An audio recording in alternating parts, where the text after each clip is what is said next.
Live. This is it. This is just a trial. I don't know how long I'm going to be on here for. This is basically me testing my camera and testing my mic. So I'm going to quickly get myself. So I'm going to get myself a coffee and be back within a couple of minutes, and we'll see what happens. Right.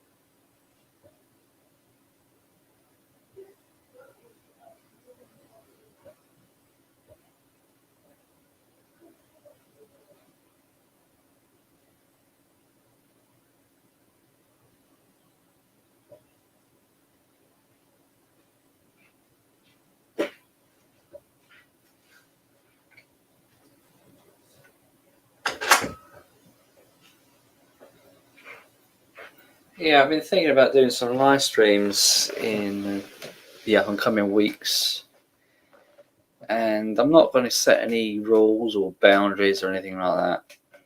So if anyone wants to come over here and just chat, they can. Everyone is welcome.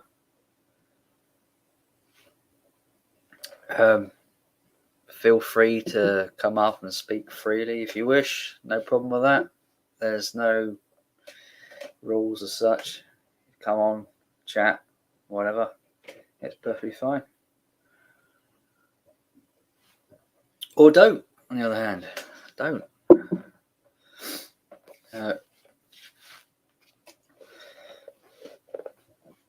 Everyone's got to start somewhere, haven't they? So, yeah, like I said, it's only a trial. It's just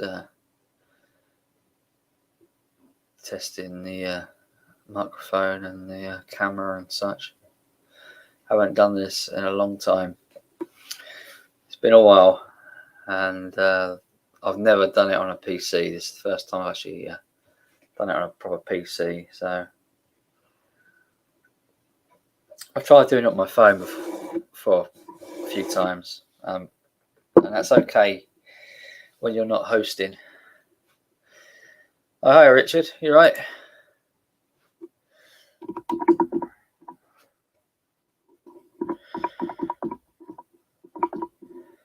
Take it you can hear me.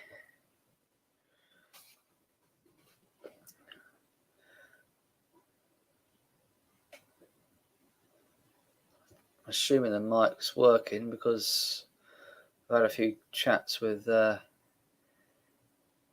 Ian on it for the last couple of days just to test the microphone, and it was working then, so it should be working now. Nice one. It's good to hear. Good to know. That saves me writing in the chat.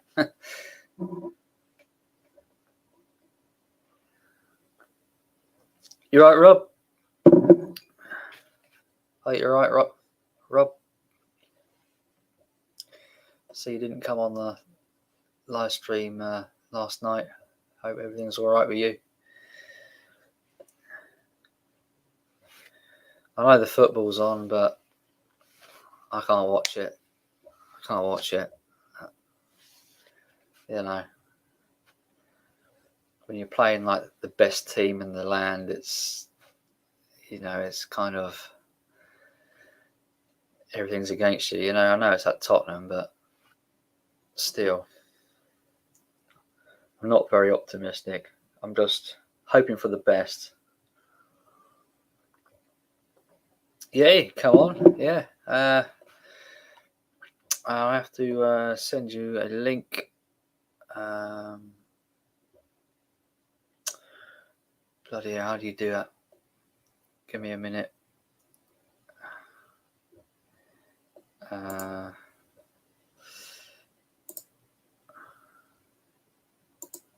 Right, I'm going to put that on the chat.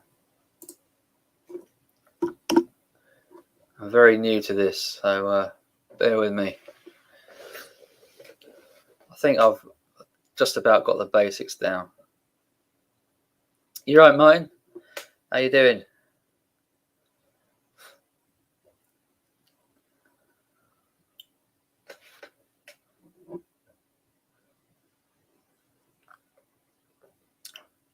Not watching the football, Martin.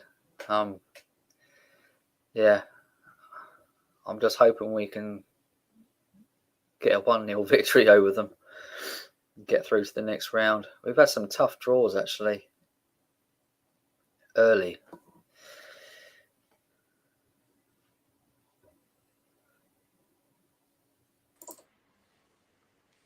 You all right, Rob? How you doing? How you doing? Yeah, I'm good. Good.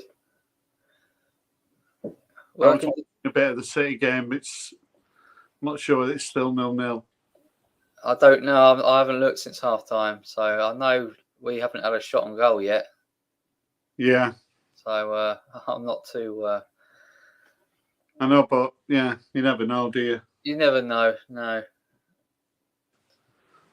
We've beat them a few times in the past in the cups. City have never scored at that new ground, have they? No, I don't think they have. No. Never scored. So no. Yeah, it's weird, isn't it? Yeah, it's a bit weird, yeah. Yeah, and we've beaten them back to back. Quite a couple of times, I think. You know, when they've gone on to win it. I know. So what's wait?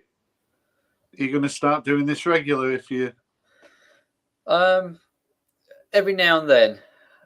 I don't know about weekly, but yeah, when I'm off work, if I got a week off, I might give it a go. You know, so how regular that would be, I don't know. Have you heard anything about that? I was listening on the radio the other day, and it was talking about there's been some talking about some recommendations, aren't there, for the Royal Mail maybe losing the Saturday service. Yeah, they've been saying that for a while, but now it's got to the point where Ofcom are now saying that that's what they should do as well. So they're now in agreement with the Royal Mail. Now it's down to the government to make their mind up. Yeah, because the Royal Mail get fined £5 million by. They have, for delays for the first class. They're losing 300 million, aren't they, a year? Yeah, I know. They say it's $1 million a day, I think. Well, yeah, so it's not far off that, is it? Yeah, but I mean, there's a lot of propaganda with Royal Mail. What they say, you know, it's hard to believe what is actually the truth and what isn't. I've been there long enough to know that. Yeah. But yeah, I can believe that they are losing Mail. I mean, the business has been run so poorly in the last at least 20 years. You know. I know, but yeah, I can imagine it's a bit of things have changed so much, so aren't they? You know, people just don't send letters like they used to. People get emails, and there's a lot of parcels in there. It's different, isn't it? Yeah, they want to become a parcel company now. You know, that's pretty apparent of what that Simon Thompson's been saying. I know he's gone now, but he was the CEO. But I mean, we've gone from like a 20 billion letter industry to a 7 billion industry in the last 10 years or so. It's quite a decline, and no doubt that'll go down in the next 5 years. Yeah, because they were they were comparing Royal Mail, you know, with the services in other European countries and stuff. Yeah. A lot of those don't have a Saturday. It's not about having a third class. So you have more of a premium mail service. Yeah. You have first class, then you have second class. So anyway, talking of second class, no. The new phenomenon in the vinyl community, what is it? Do you know what it is? I'll tell you if you don't know what it is, but I'll tell you anyway. A new phenomenon. Yeah, it's doing my head in. Honestly, it does. It's doing my head in already. It's not the tag. No, Can't be. no, it's not the tag. No, And it's not live streams. no, something else. I don't know then. Right, I'm noticing it's a new trend now, and it's like people making videos like it's like apologising for having a record collection. You know, What? because they kind of feel guilty that they've got too many records. Have you noticed that? I've noticed. I haven't noticed that. No. Yeah. So, because Bill's vinyl list, have you watched his recent video? No, I haven't. No. Yeah. So you know Bill in Scotland. Yeah. So yeah, he's a really good guy, isn't he? And it's tongue in cheek in a way, but what he's done like the 10 Commandments of being a record collector. All right. Yeah. So it's quite good, but it's like you should set parameters on how many records you buy, how much money you spend, you know, stuff like that. Hi, Richard. Hi. Yeah, mate. I'm just saying, have you noticed this phenomenon in the VC at the moment about feeling guilty about having records? I haven't actually, no. I haven't watched very many VC videos, to be honest with you. I was just coming up to apologise for my ABBA collection. Why? What's wrong? All right. Well, fair enough. Yeah. I've been waiting 5 years for that. Oh, God. Well, some people are actually apologizing. Are they getting some sort of guilt trip thing of all the money they spent and all that carry on? Yeah, because so it started off with that. You know, the guy Kevin in America, he made a video where he was saying that his collection was out of control. And then he made a follow-up video, and he was showing like he got 3 or 4 different, 3 or 4 versions of like, is it UHQR? You know, like Miles Davis and stuff like that. I think he'd spent 500 quid on 4 of those. So that is a bit out of control, isn't it? Yeah. But he was feeling like. I think I saw one of those videos. Yeah. He looked very, very not stern, but really serious about. I think it was the second video, and I only watched about 10 minutes of it, and I thought, enough. Yeah. So he's got his act together a little bit, but Bill's vinyl list made a video today. You know, we're like advising people, tongue in cheek, but still like putting it out there, you know, that you should set yourself a budget and not buy too many records. So if you haven't got the storage, you shouldn't be buying any more, you know, things like that. All the things that kind of take the fun out of record collecting. I know. Yeah. But at the end of the video, he did his last commandment were like to totally ignore everything he said. Yes, you know, that's fair. Yeah.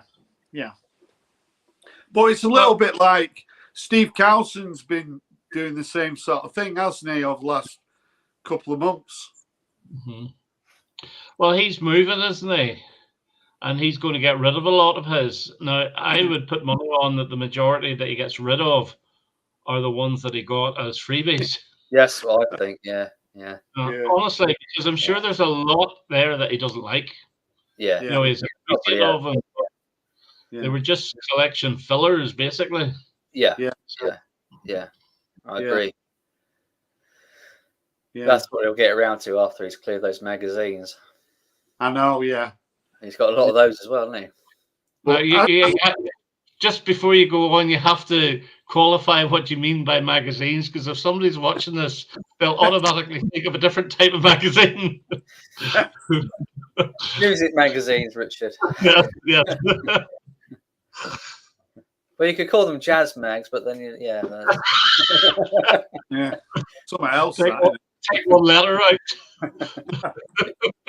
Yeah. out. Because I said, didn't I, on the live stream a couple of weeks ago that I don't need Steve Carlson to tell me about my inability to control my spending and things like that. Thing is, you spent your money throughout the whole year on those 20 records, though, didn't you? You know, you probably, I don't know how much you spent, £400-500 maybe over the year. I went a little bit mad because if you watch that video, there was a lot of releases that came out in September, October. There was probably at least 10 of those 20 that came out in the last quarter. I went on a bit of a crazy. I bought a lot of sort of new releases and sort of really, I didn't really buy that much else. I didn't buy much used or anything like that. This month, didn't you think, right, where am I going to put all these records? No, bloody hell. I'm not asked about that. I was going to leave a comment because Bill said something about you can't leave your records in the bathroom or something. And I was just going to leave a comment saying, I'll be back in a minute. I'm just moving my records out of the bathroom. But yeah, I can always buy another unit and put more, you know, I can find room for more records. I bought 9 records this month, which I think's not too bad. What about you, Richard? How many have you bought this month? This month, 2, I think. But right. They're new. I haven't bought a second-hand one in ages.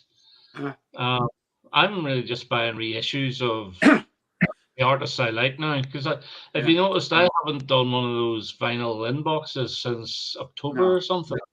No, you're not doing as many. No, so I did actually got a little bit of VCLT actually, which I will have to show before Christmas.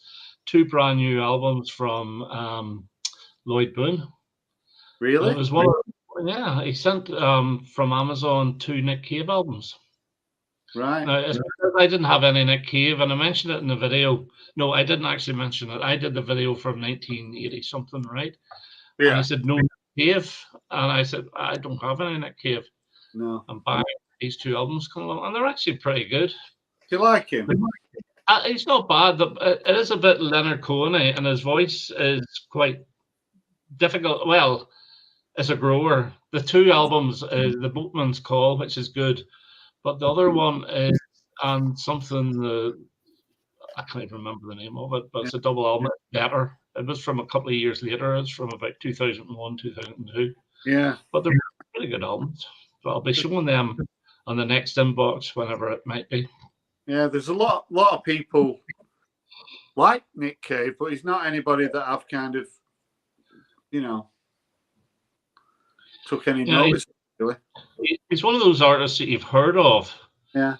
But I've just never actually heard. I always got him confused with is it Nick Drake?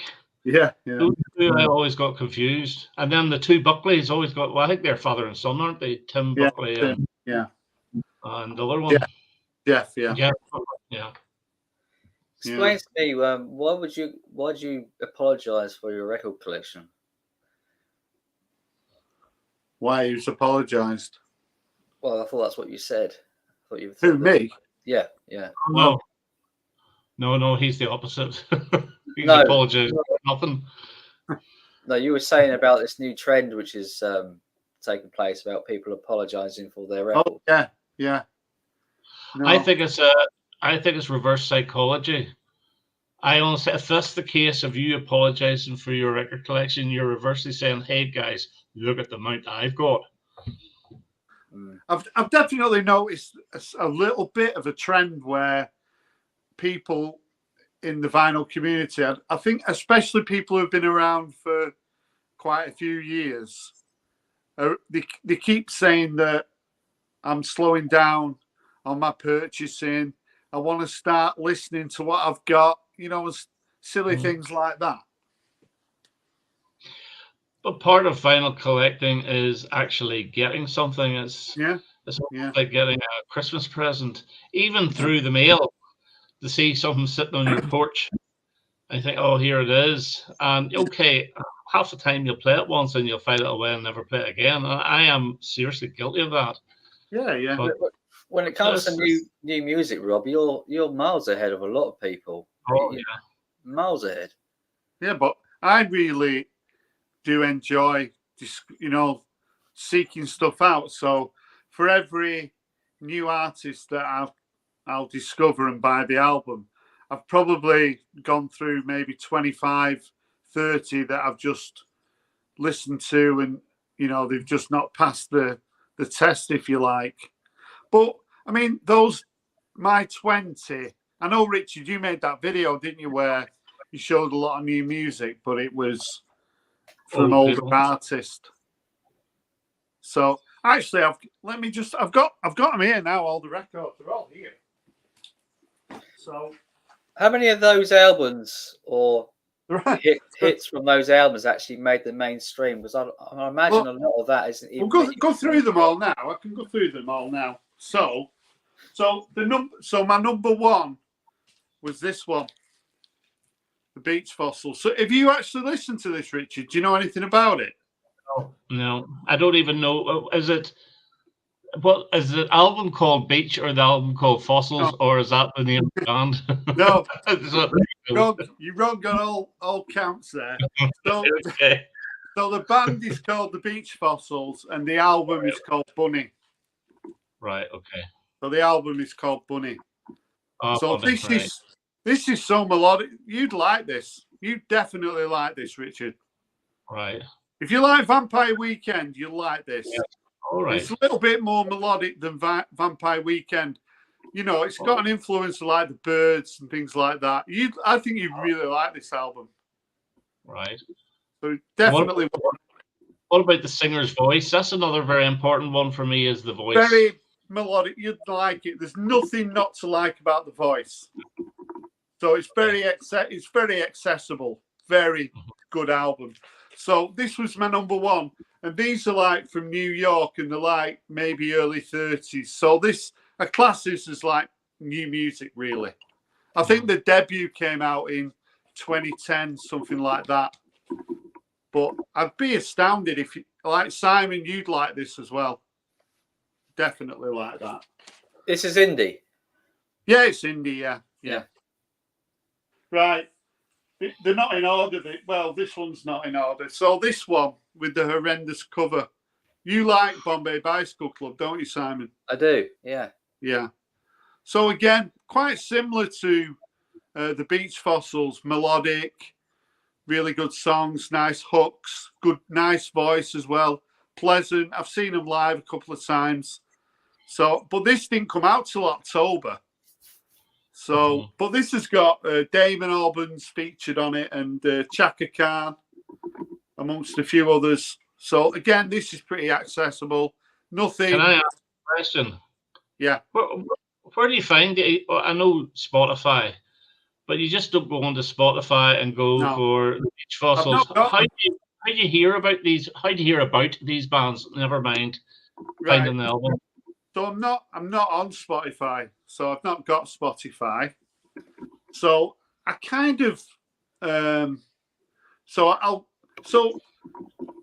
know all about Bombay Bicycle Club anyway. So I went to see them in 2011. Right. So they're a band I've been aware of for like a decade. So when I got into the Bombay Bicycle Club, that was like Alex, my son, he was into them as well. So it was around that period when Alex was really getting into music. Mm-hmm. This one was I'm not sure. I tell you what, I think I saw the cover and that got me kind of interested. You know, the cover. Yeah. But I read. I'll go online and read about new releases, and then I'll go on YouTube and give it a listen on YouTube, things like that. Do you have this one, Rob? I haven't got that one. Is that Flaws? Flaws. It's brilliant. Yeah, that's the first album, innit? Yeah, I thought this is an absolutely brilliant album. I think it came out. I remember you raving about it. Yeah, 2010. I'm really impressed with it. Yeah. But Rob, would you not play Spotify at work? I thought you played a No. lot of. Yeah, but right. So where I do my testing, I can put YouTube on. So Right, okay. I've got a computer and I can go online. So I'll play music through YouTube. Sometimes I listen to you. You know when you did your one of your videos, the the one that was your number ones of all your years. Right. So, yeah, I listened to that while I was in work. All right. Those videos, Richard, that 1973 one and the 1979, they've done really well for your views, haven't they? Both got over 1,000. The 1973 one is 1,700 now, which is fucking huge for me. Right, yeah. So 7 or 8 of them have got over the 1,000, so it's good. Yeah, but do you think? Right, I'll ask you now. Why have they got such big views then? Variety. Maybe because, say, if I'm ranking David Bowie, they're all David Bowie albums. It's variety. People, especially the 70s ones, have done better. And I think also, if you know my channel, it's a bit of everything. It's not just pop music. Like for 19, like put it this way: in '73, I had "Ring Ring" by ABBA ahead of "Dark Side of the Moon." But the fact "Dark Side of the Moon" is in there, as is "Houses of the Holy," as is the Who's "Quadrophenia." Sorry, Stevie, but it only got to number 30. But still, they're all there. Yeah. Maybe variety. I don't know. Maybe it's the timing of me doing the videos at Saturday afternoon. Do you want me to tell you why I think they did well? Why is that? I think that part of the reason them two did really well was when did you release them videos? This year, 2024. Right. So I think they came out when there were a lot of tag videos about, and they were nice, different from a tag. So I think you picked up more views because they weren't tag videos. Well, possibly. Yeah, but I think so. 8 of them have got over the 1,000. Yeah. Oh, yeah, I'm not saying that. That series, actually, believe it or not, has been going, well, it's finished now, but it started in July last year. The first one was in... I've watched them all. I noticed that, change the subject slightly, Altered Images are touring the Bite album. Are they? Oh, well, it's her there, just her, but her with they're doing the Bite album. I know because they're playing Home First, which is about 15 miles away from here. But I didn't know if they were going to play, in Ireland. I don't know whether they should be playing the past. Can I ask, those years, do you think you'd have done even better if you'd have done them in order? No. Why? That was the big question. I know. I get myself at the start. Will I do them in order? Yeah, I know. No, I'll make it a little bit more entertaining as well, to bring people in to do a poll, because I did a poll every week, and the poll only had 3, so you'd only 3 to pick. But at least I don't know. The fella Alan Joyce who watches my videos says, "Oh, do them in order," and I thought, no, I'm not. We'll just throw them all over the place and see. I thought it made it a little bit more interesting. To me, I think if they're in order, you kind of they roll a little bit more. So if you're doing 73 and then you do 74, you can go back a little bit about 73 because it was the most recent video that you did, kind of thing. But it's all, it was a success. Yeah, I agree with you on that. However, I will say, if I did 73 and then I went into 74, the artists in 73 would almost be exactly the same as 74, and it'd be, oh God, here we go again. So from, say, 74 up to 85, it's completely different artists, then down to 79. Just to mix it up a bit. Yeah, I can see the the rationale. But I think you sort of booked the trend. You were the kind of the only person that's done it the way that you did it. Well, it was intentional because I thought about Yeah. doing Oh it. yeah, I know. I honestly, for myself as well, I thought, oh, this is going to be boring because I'm just going to. Because before I did every video, I did see of all those videos, about half of them I didn't have to listen to them again.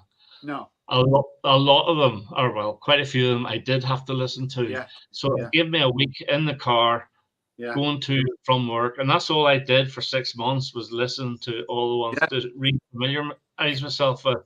Yeah. And I just thought it was, again, I bucked the trend a little bit, but still I thought it was a better idea. Because you said, didn't you, when you did 89, that when you listened to the Stone Roses, it went up a little. Well, that blew my head off. I could not believe it.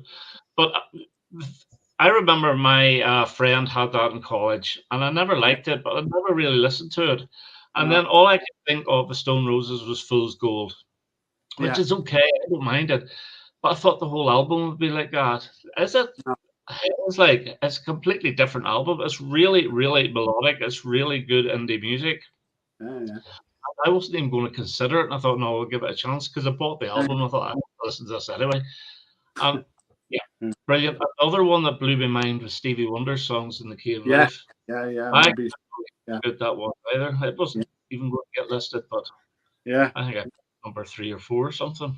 Yeah, you did. Yeah, that's the good thing about if you sort of do a series like that. It does kind of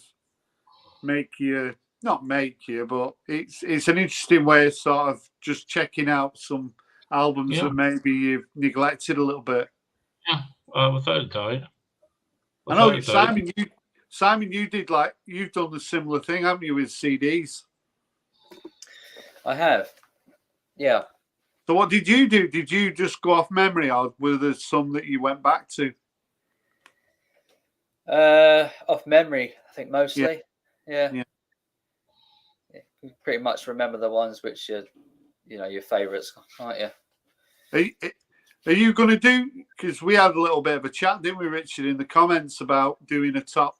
Are you going to do a top 10 or top 20 of the 90s? Is that a goer? Well, I could do. I would be very inspired because it would be the older artists. There's very few. Okay, you might get an Oasis or a Pulp album and there an Ocean Colour Scene album. Yeah. But I don't know. No. Somebody suggested I do the same again for singles. 65. I don't have all. Do it with showing LPs, but that's a tough one. I've done a few, and I was singles. Yeah. Well, I've done those. Because my singles are unorganised, I've got to. I want to do like 1980 or something like that, and do a top 30 because I do enjoy doing the single ones. It's good fun. Yeah. But you always feel as if you don't have that single. Yeah. You should be including it even though you don't have it, so you'd have to show an LP. So I'm trying to find an example of it. I love it. I don't have the single of it. Well, whatever. Singles, yeah. Say, for example, I didn't have Parts Fears 2 for 1980. I would have to have that at my top 5, possibly my number 1. And if I didn't have the single, I had no choice but to show the LP. Yeah. Yeah.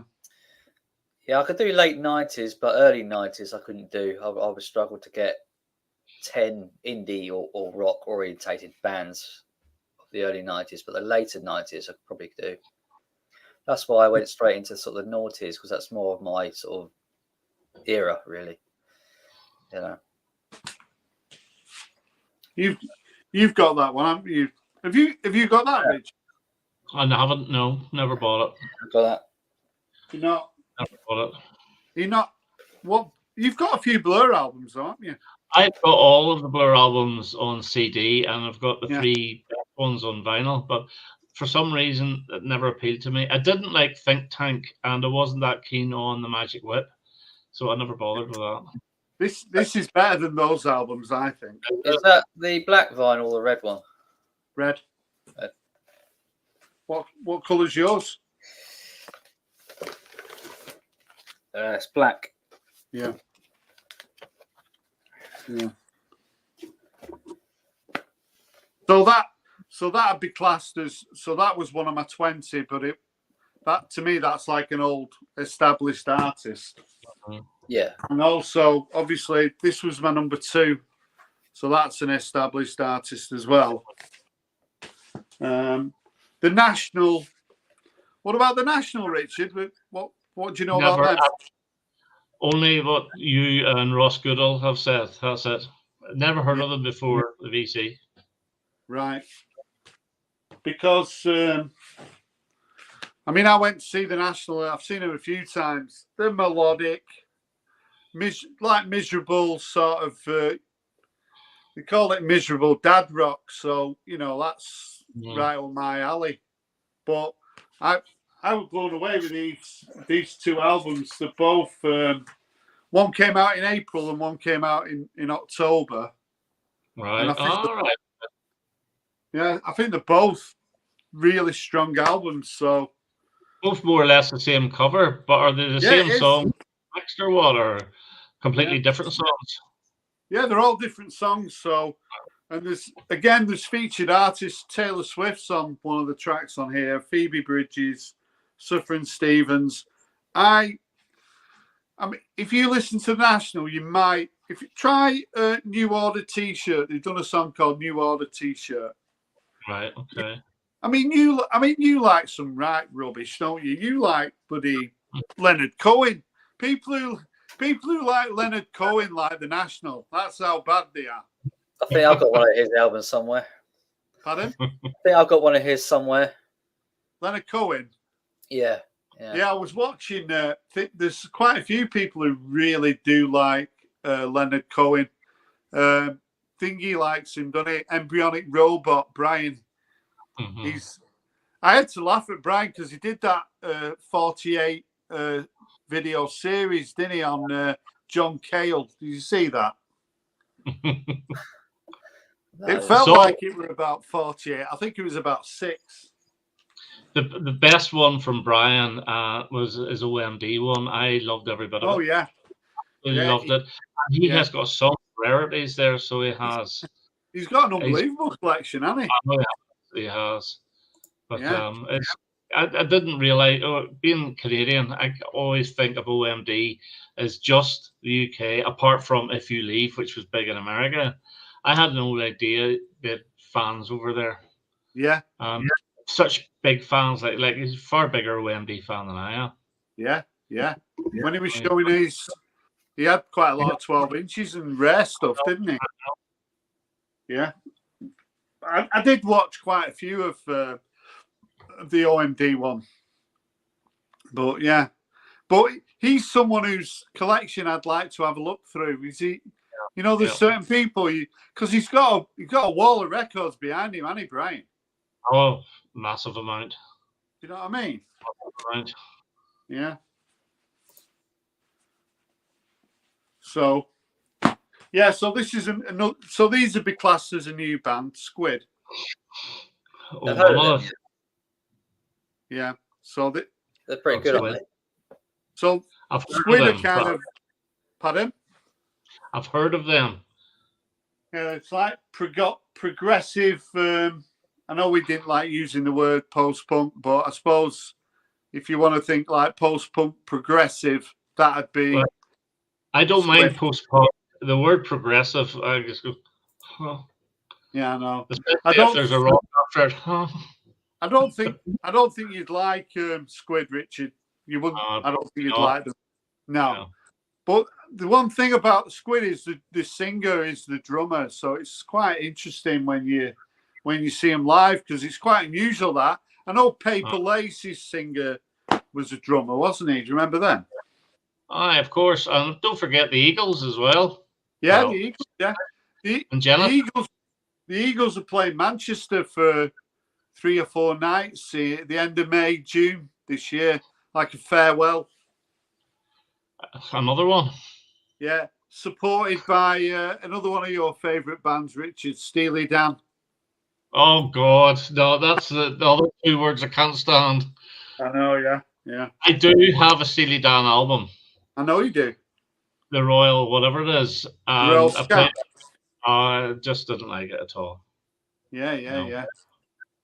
I've got all Steely Dan's albums up to Gaucho, What and what is I've always liked them. what is it that attracts you? What is it that I can't understand it? I like. You sound a bit pompous, don't you, when you say I like the instrumentation and I just like I just really like the groove. I like the Right. groove, and I like they always. I mean, Asia's the one that sounds the best, but I mean, even when I was 14, like in '78, is when FM came out, which was the film about the radio station. And I bought the single FM in 1978. So I Right. really liked Steely Dan when I was 14.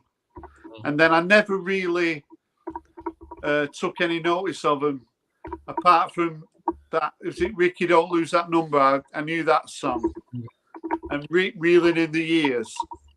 But then, I don't know, when I got in my 30s, I started listening to them and picking their albums up. And like I say, I've got 7 or 8 of them now. Do you remember back? I know this is going back a bit, but way back, I think it was 1983. ITV did this, or maybe BBC did this all-nighter for music, and it went through the whole night. And you had to vote on certain videos Yeah, I remember that. to be shown. There was a Donald Fagen video which I thought was really, really good, Yeah, and I can't remember the name of the song. no. It must have been around 83, 82. I think it was 83 actually. But Right. that's the only thing that's related to Steely Dan that I actually Yeah. do like, is that Donald Fagen. I still can't even remember the name of the song. Have you ever listened to Nightfly then? You know, it's the first The solo. album? Yeah. No. It's probably on that album, but apparently it's really good. That album is, I mean, it is like Steely Dan, but that's such a great. I think when I did my top 10 albums of the 80s, I think I had it at number 10. That's how much I like that album. I thought that album would have been sort of adjacent to Steely Dan, more or less, in a tangent to Steely Dan. Not quite Steely Dan, but in its own right. And that's what sort of attracts me to that album. I'm thinking of buying it actually, but then I'm scared in case it sounds like the Royal Scam. Yeah, it's like, to me, it's like Steely Dan. That then album. it would bother because I won't like it. Yeah, but you can always go on YouTube, can't you, and have a listen to it.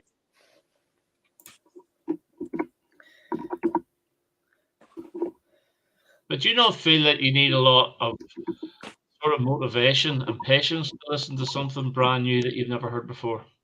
Yeah, like this one. What about this one? How was it? Mermaidens. Never heard of them. No, That's a nice cover. Yeah, no one's heard of them, Richard. You're all right there. Don't worry about it. It's a cool cover. Yeah, it's nice, isn't it? So this is on red vinyl. It's got the like.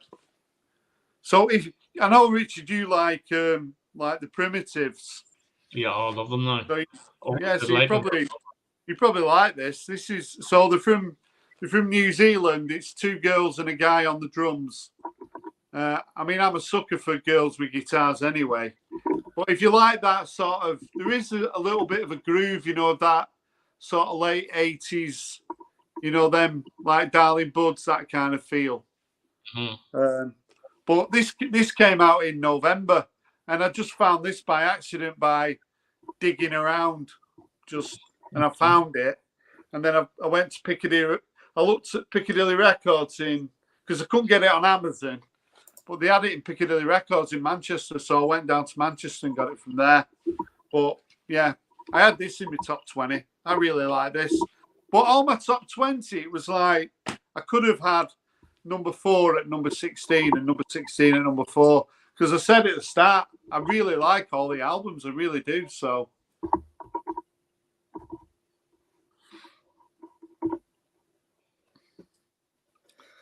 Does anyone else want to come up, Simon? Is there any Anyone else who's? There's a lot in the chat, but they're all sort of in the chat. They're not coming up. I mean, they're welcome to come up. Have you got any plans for the weekend, Richard?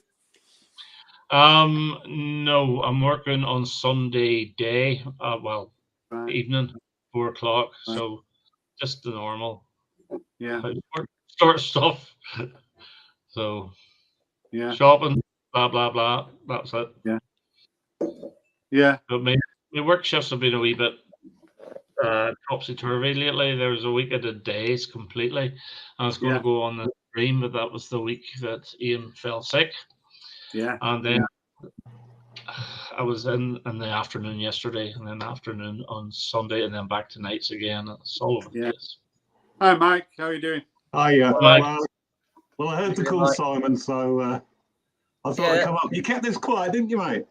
I did, yeah. I wasn't really knowing when I was going to do it. I just thought I'd give it a go, you know. Well, well done for dipping your toes into the live stream side of things. Yeah, thanks. I didn't quite think it will quite catch on quite so quick as it did, because it was only supposed to be a trial, but no. Yeah, you got quite a healthy chat going there. It's yeah, I know. It's quite good. Yeah, thanks for Rob and everyone joining. So yeah.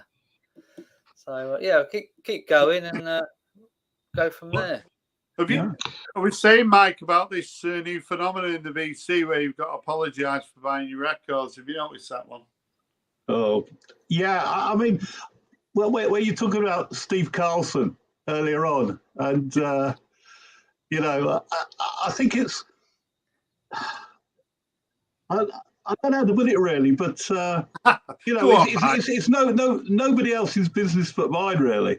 Yeah. You know, but I know, you know, sometimes you think, really, you know, did I spend that much money? Should I really have done that? Yeah. But you know, you go out and do it again, though, don't you? Yeah. You know? Yeah. I think sometimes I know it's people feel like they've got to put content out on the channel, don't they? So the minute they think about an idea for a video, the next minute they're filming it, aren't they? Whereas sometimes, I mean, I'll sleep on an idea 99 times out of 100, that video doesn't appear. But some people, they can't help themselves. If they're on a schedule and they feel like they've got to do 2 videos a week, there's a little bit of pressure there, isn't there, to do something? Yeah, I mean, I think that's one of the troubles, isn't it? That, you know, sometimes people feel they need to get a video out there sort of, you know, every other day or even more frequently. I mean, I won't say who it is, but it's a channel that I really, really like. I mean, I really like the guy, but... Are you talking about Martin? Yeah. What? You're talking about Martin, yeah.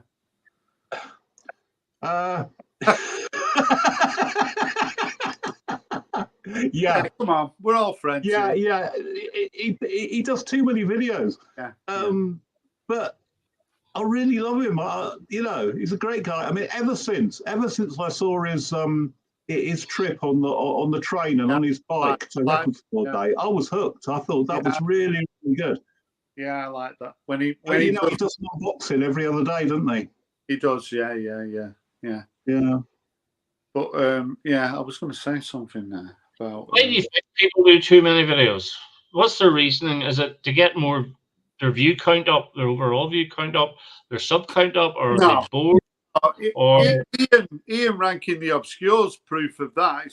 You put loads of videos up, nobody watches them, so. You can say that, but in the long term, they gain views after so many months, don't they? Historically, they do. Yeah. Yeah, historically, yeah. So but it can work. Mike, your channel's flying, isn't it? You're getting a lot of good views on you've stopped doing videos spelling Christmas, and you're doing your finds videos, and you're getting a lot of views, aren't you? It's the finds videos that get, you know. Yeah. I mean, quite honestly, I've just had it with sort of these threads, you know. Spell this, spell that, you know. it becomes, you know, it's like a sort of, it's like a habit that people get into, and I don't really see the point. But yeah, the finds videos are going really well. I mean, every time I go to Leeds Record Fair, I put a video up sort of like following week. Yeah. And this January one is doing really well, but the November one is still. I'm getting more views on the November one than anything. It's got about 6,000 views now. I know. Yeah, Well, done well, mate. Yeah. I can't believe it. You're over 500 subscribers now, aren't you, Mike? I'm well on the way to 550 now. I think I've got about 530. I don't. All right, Or Mike. 525, something like that. Yeah. And just before Christmas, I was around about 400. Yeah. Ricefield done well as well. Going on Ian's live stream, that raising your profile, that's what's doing it. Well, I was wondering about this because I always seem to get some subs, Thursday night, Friday morning. That's what it is. Yeah. Yes. Yeah. All contributes, doesn't it? Like videos, live stream. You've never done a contest, have you, Mike? I've done actually initiated one. No, you've done a thread. You haven't done a contest, have you? I haven't done a contest. No. That's what I mean. So yeah.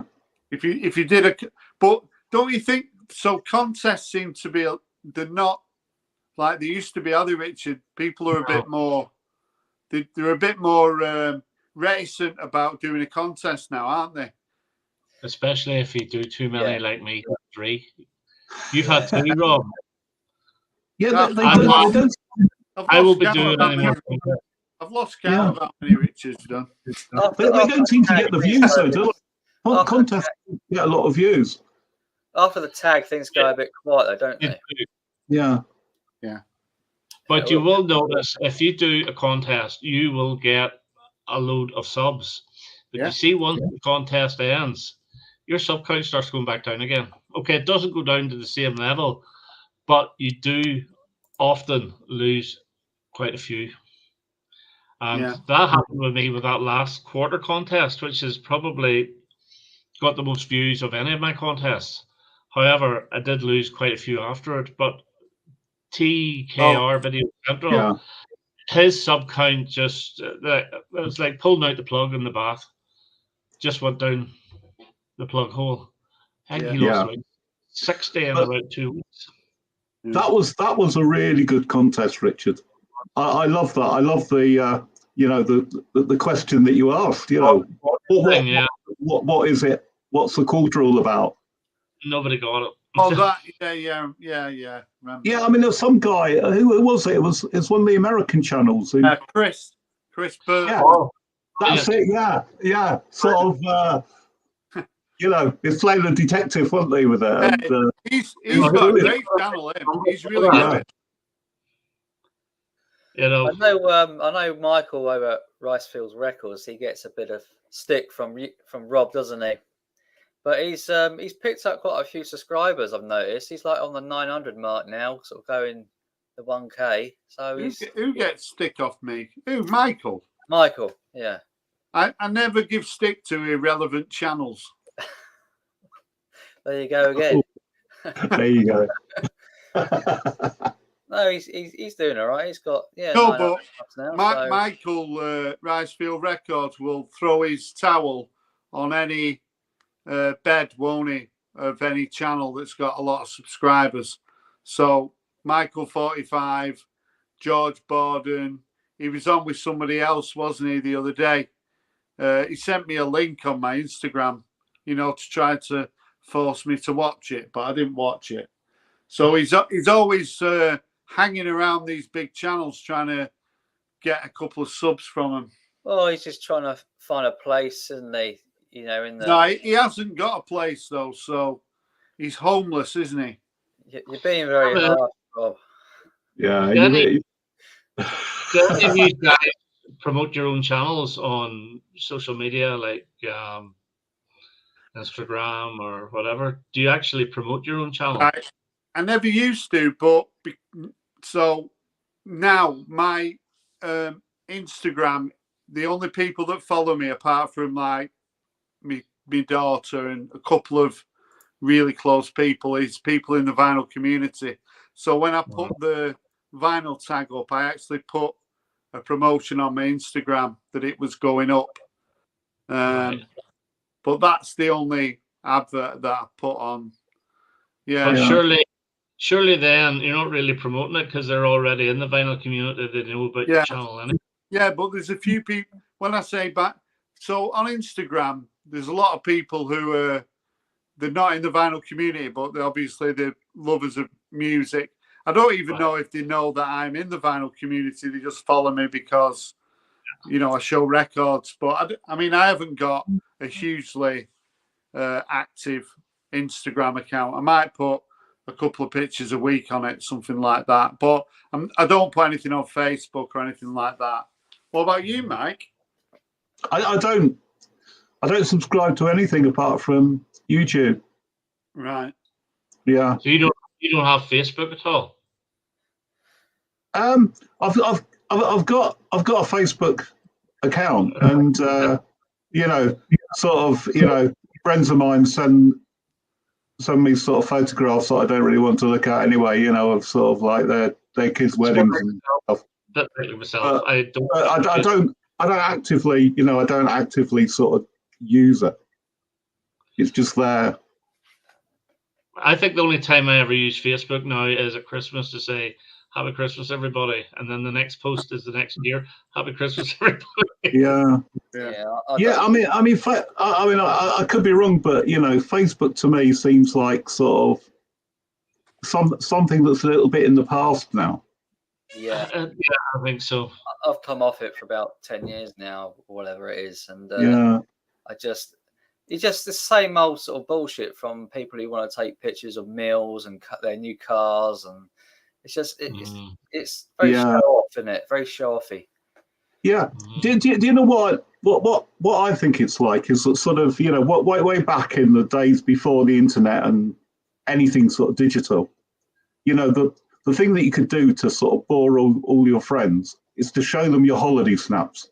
You know, you go to Boots and you get your photos developed, and then you'd show them to all your friends who then have to feign interest. And you do that I think Facebook's a bit like that. You do that on Facebook, you get your house burgled. Yeah. Yeah, it does happen. Well, yeah. I mean, if you advertise, you know, that your house is going to be empty for the next 2 weeks, Yeah. You know. I mean, I think it's always advisable, isn't it, to sort of not mention it until you get back. Yeah. So if you got a record collection and you do that, then it's might be a bit risky. Yeah. So I might be seeing you, Mike, at this Leeds record fair. Yeah, I know. So, you know, a few people are interested. You know, I mean, I know that Simon, Martin's interested. Well, I got a message. So this is another nice thing about Instagram, Richard. So John, 16's pianist, he's on. And he can send private messages. So he sent me a private message saying that he's planning a VC meetup in Leeds on the 9th of March, asking if I was interested. And he had a list of people who'd said they were going to go. One of them was James Griffiths. So I've never met James. So that'd be nice. One of them was Headley. I've never met Headley either.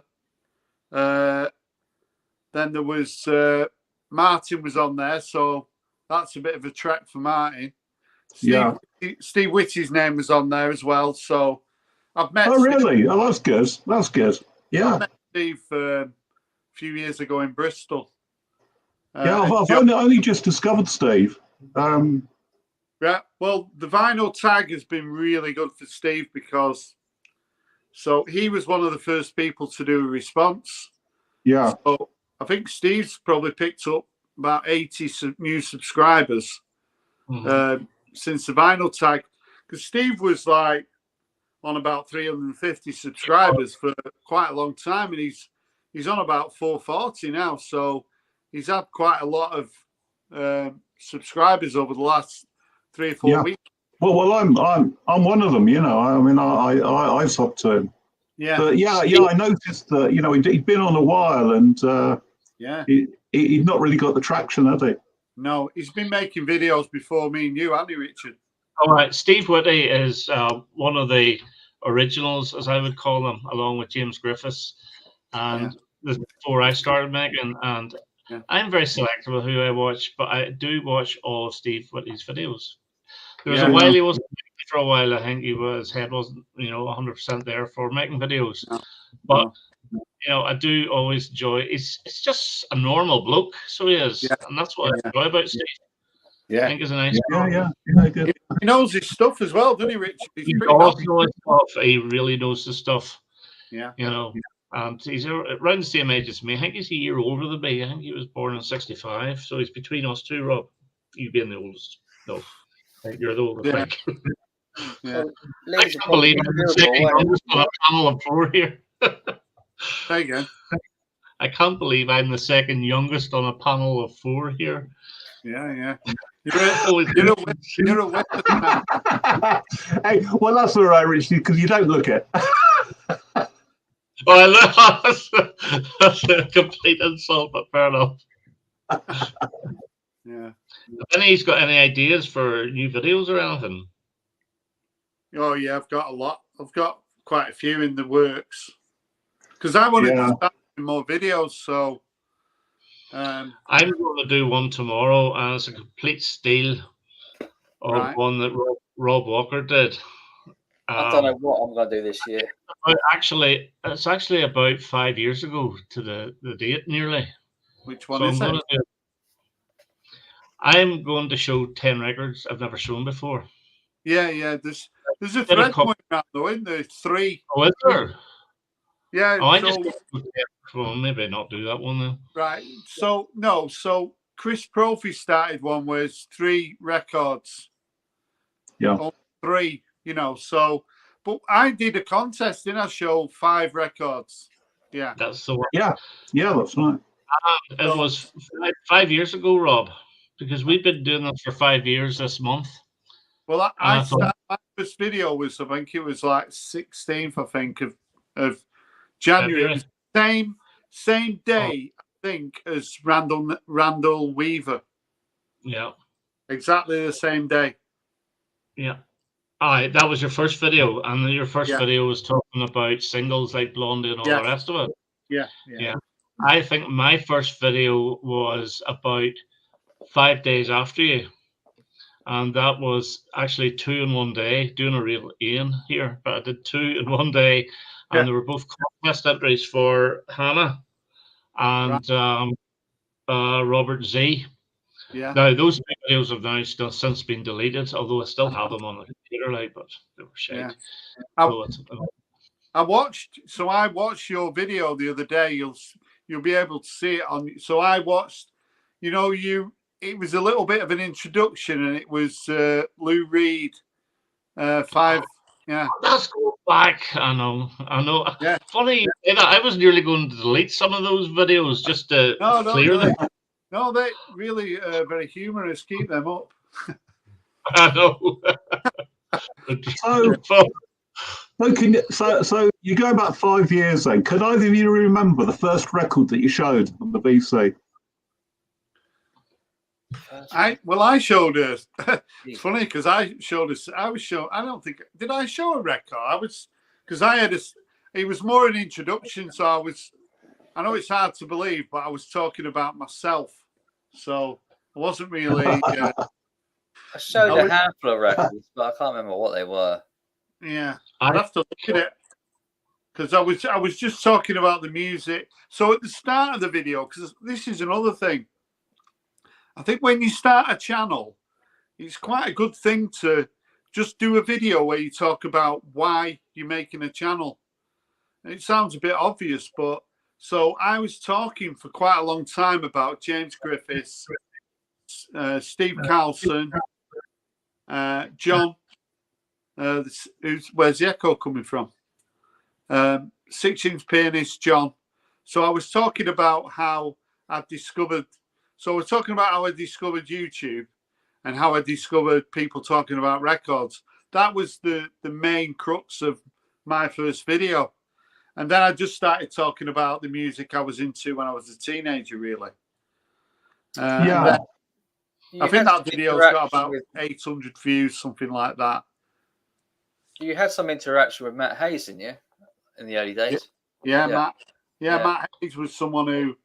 He's started to make a few videos recently. Yeah. So, yeah, you find these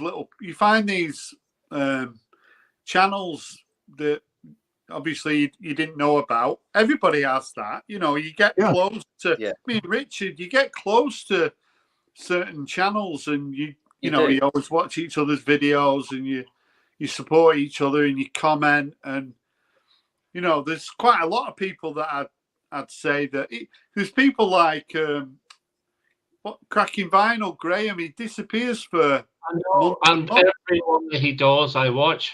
Everyone. I really like Graham, yeah.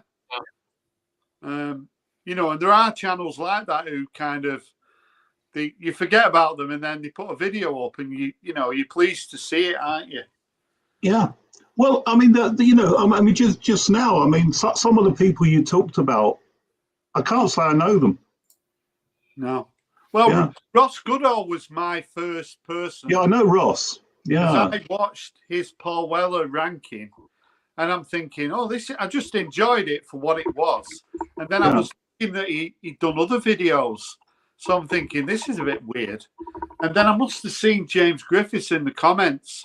So then I found out he was making videos. So it was quite funny how, because a lot of people in America, they seem to, because they latch onto these channels and they're not even VC. You get into like dangerous territory now. But they talk about channels that aren't VC to me. You know, like Frank 33 1/3, Dylan, Noble.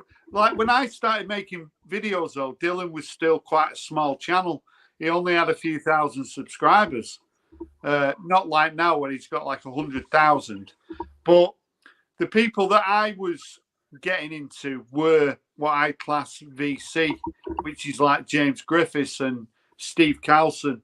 They weren't like, I mean, when I started making videos, Mazzy was like small fry. He just had a couple of hundred subscribers. I can remember watching Mazzy and thinking, this guy will go absolutely nowhere. He's got no personality. His records are crap, and he's got, you know, no charisma. So what do I know? Well, there you go. There you go. Listen, I do like Norman Maslow. You know, I have nothing against him. I do like him. I don't watch all his videos. But I mean, anyone who knows me knows I like Mazzy as well. I'm just a real likable fella. So he is. I just like him. But funny you mentioned Dylan Records, or Dylan, that's Noble Records, isn't it? Yeah. Well, whenever he first came on, it was around 250 he had, and he got the quickest jump to about 30,000 I have ever seen in the vinyl community. Yeah. The only other channel which I watch, it's nothing to do with vinyl, it's actually a food review called Gary Eats, this guy in London or whatever. Yeah. And whenever he started, I saw one of his videos, he had about 200 subscribers, and that was about 4 or 5 months ago. He's over 32,000. Well, so we're all real small fry, every one of us, including your Mazzies and your Dylans and all the rest of it. Yeah. But I mean, Dylan's got a video that's like, here's Mazzy. Yeah, I knew he'd be lurking. He's got absolutely nothing better to do than watch this.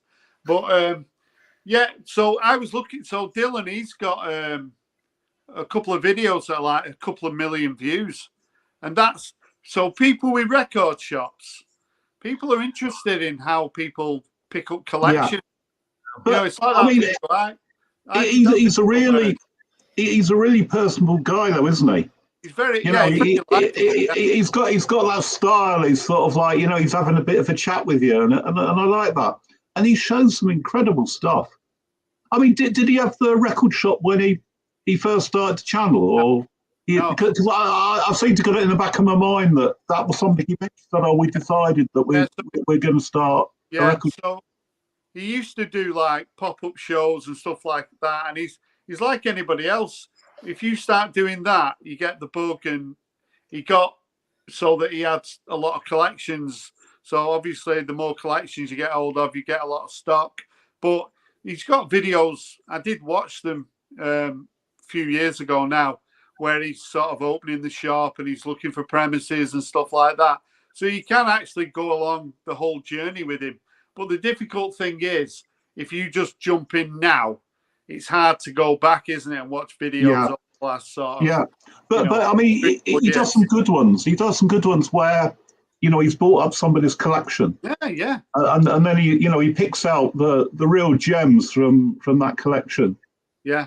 Dylan's channel is one of those channels that a lot of people, like say in America, I think particularly, but even in the UK, because he's such a big channel, he's someone whose videos must come up on your feed, you know, even if you don't follow him. Yeah. And if you start watching, you start getting a little bit hooked, don't you? You watch a little bit more. Yeah. Yeah.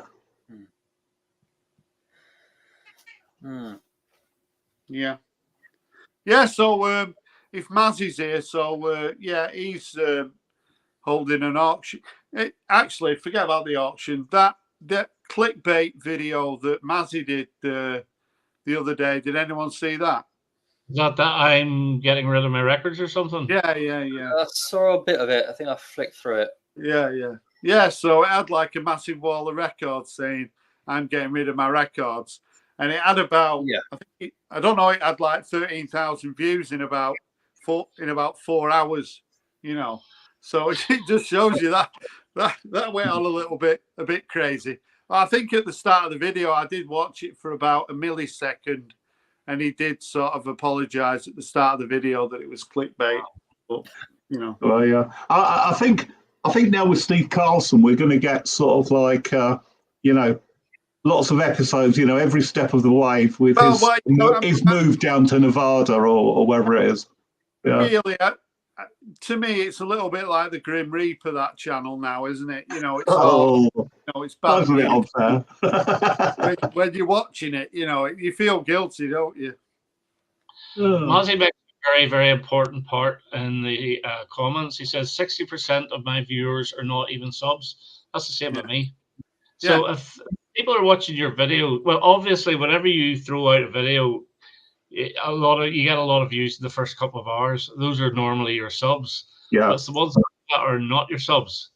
So say for example, right, I've thrown out a video and I've 1,600 subs, and I think a video does well if it gets over 500 views, right? That's good for me. Not for a lot of people, it's good for me. If it goes over 500. So 1,100 of my, if those are all subs, 1,100 of my subs aren't even watching the video. And if 60% aren't watching, that means it's only 200 of my subscribers are watching that video, and the other 300 are non-subscribers. Right.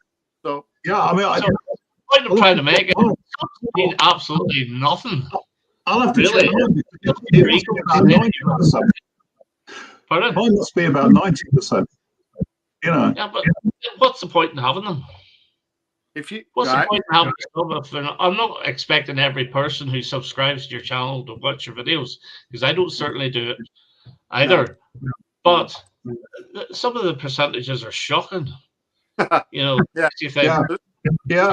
mean, the thing about Maz's channel, I mean, you don't need to sub anyway, because they come up in the feed anyway, don't they? Mm-hmm. If you want to have a successful channel, then you don't want your subscribers watching your videos, because if someone's not subscribed to your channel and they watch your video, they might subscribe. So it's no use having all your subscribers watching your video. That's how you pick up. That's how you pick up subscribers. The point is, it's views that are important, not subscribers. Right. I'll give you an example. I don't mind. I think Jimmy's actually in, but Jimmy Barnes, I think he's well over 2,000, but he's not hitting the huge amount of views. No. Ian No one- is no one's 1,400, and he's not hitting a huge amount of views. Although, as we said earlier on, he gets them in his back catalogue, and I'm sure Jimmy does the same as well. But it depends what you want from the channel. Like, part of the reason for me doing this is to get the back views as well, because you like to have a video diary of your music collection just to have. Yeah. That's one of the reasons I actually did this channel, so I Yeah. could show Yeah. I have a video diary of it. Yeah. But no, it depends what you're actually looking for. It's views all the way for me. Yeah. You know, I mean, there are three components, aren't there? It's views, subs, and comments. yeah, And I mean, to me, sort of, views are more important than subs because, as you say, you Yeah, want I agree. people to watch it, and that's why you put it up there. But I do also really appreciate comments Oh yes, because without I doubt. like the interaction. Yeah, and I try to reply to every single comment. Now, occasionally it'll be a thanks because if somebody says, "Oh, good video," what can you talk? All you can say is thank you, really. Yeah. But Yeah. But I try to. I just don't put a heart. Well, occasionally I do, but not very often because I think that's so lazy. At least a thank you would be as easy to type. But Yeah. if they talk about their list, for example, I get when I was doing those lists, David Ellis, and I think he's a fantastic guy.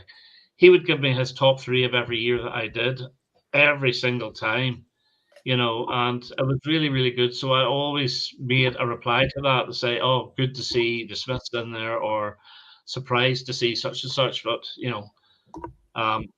and Isa Hilam or Hallam, Isa Hallam, I think you call him. He would always do a top 15. So somebody has taken the time out to type out 15 flipping albums onto my comments. And all I could do is, "Lord, get out of here. Come on." A bit of respect here for somebody that's actually commented on your video. Well, yeah, exactly. Yeah, especially. I'll say you, Ian, if you're watching, Ian, ranking up here, start replying to comments. Just don't be selective. Yeah. Reply to them all. That's what I say. I do occasionally. I mean, the other thing about comments is it's always nice when someone makes a comment about something that was near the end of the video. Yes. Yes, I know. Yeah. But that was I always notice that. Always notice that. And, it's good. Do you know the thing that the record you showed that surprised me the most recently, Richard, was in the vinyl tag when you showed "Never Mind the Bollocks." That I surprised just you. wouldn't have you down as even having that album. Why? Why? Exactly. Listen, I do like all types of, well, not all types of music. I know you do, but it's just it just surprised me quite a lot, and I'm looking forward to you and Ian doing your punk top 10. Yeah, I think that'll be a laugh. Yeah. That's the thing about that as well, because there'll be people go, "That's not a punk song," or "That's not punk, that is punk." Yeah. No, that's not punk.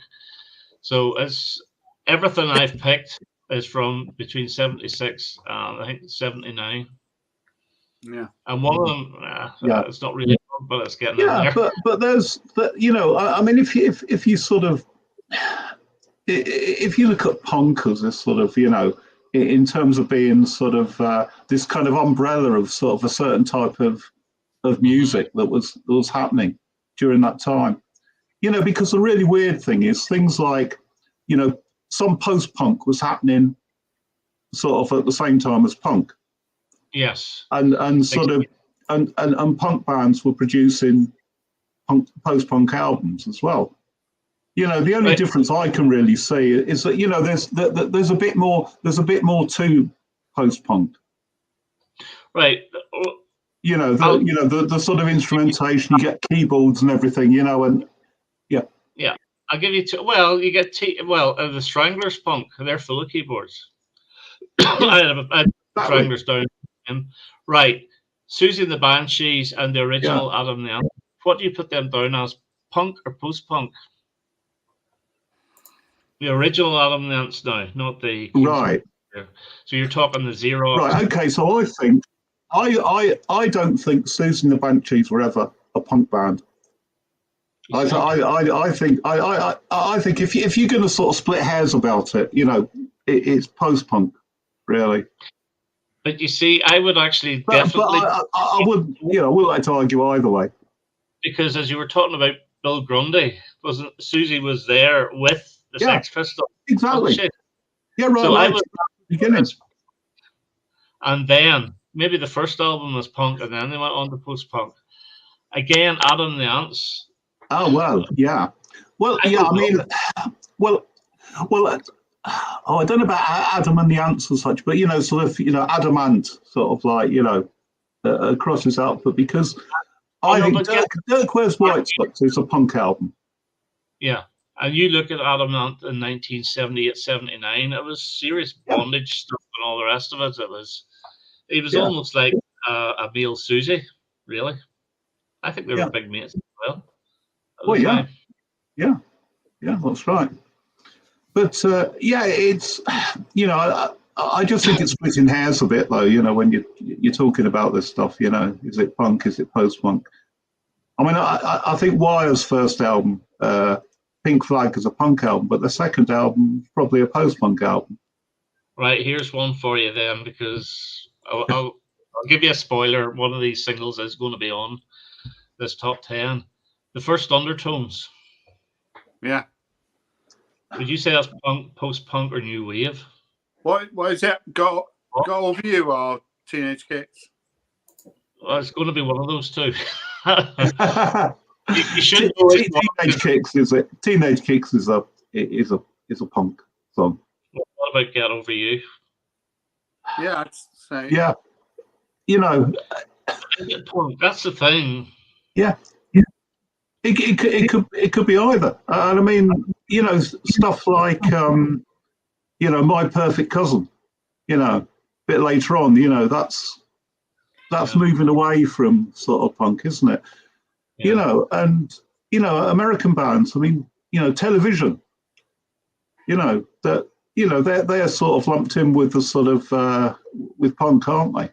But certainly Marquee Moon is not a not a punk album in the same sense as someone like the Anti-Nowhere League, or Crass.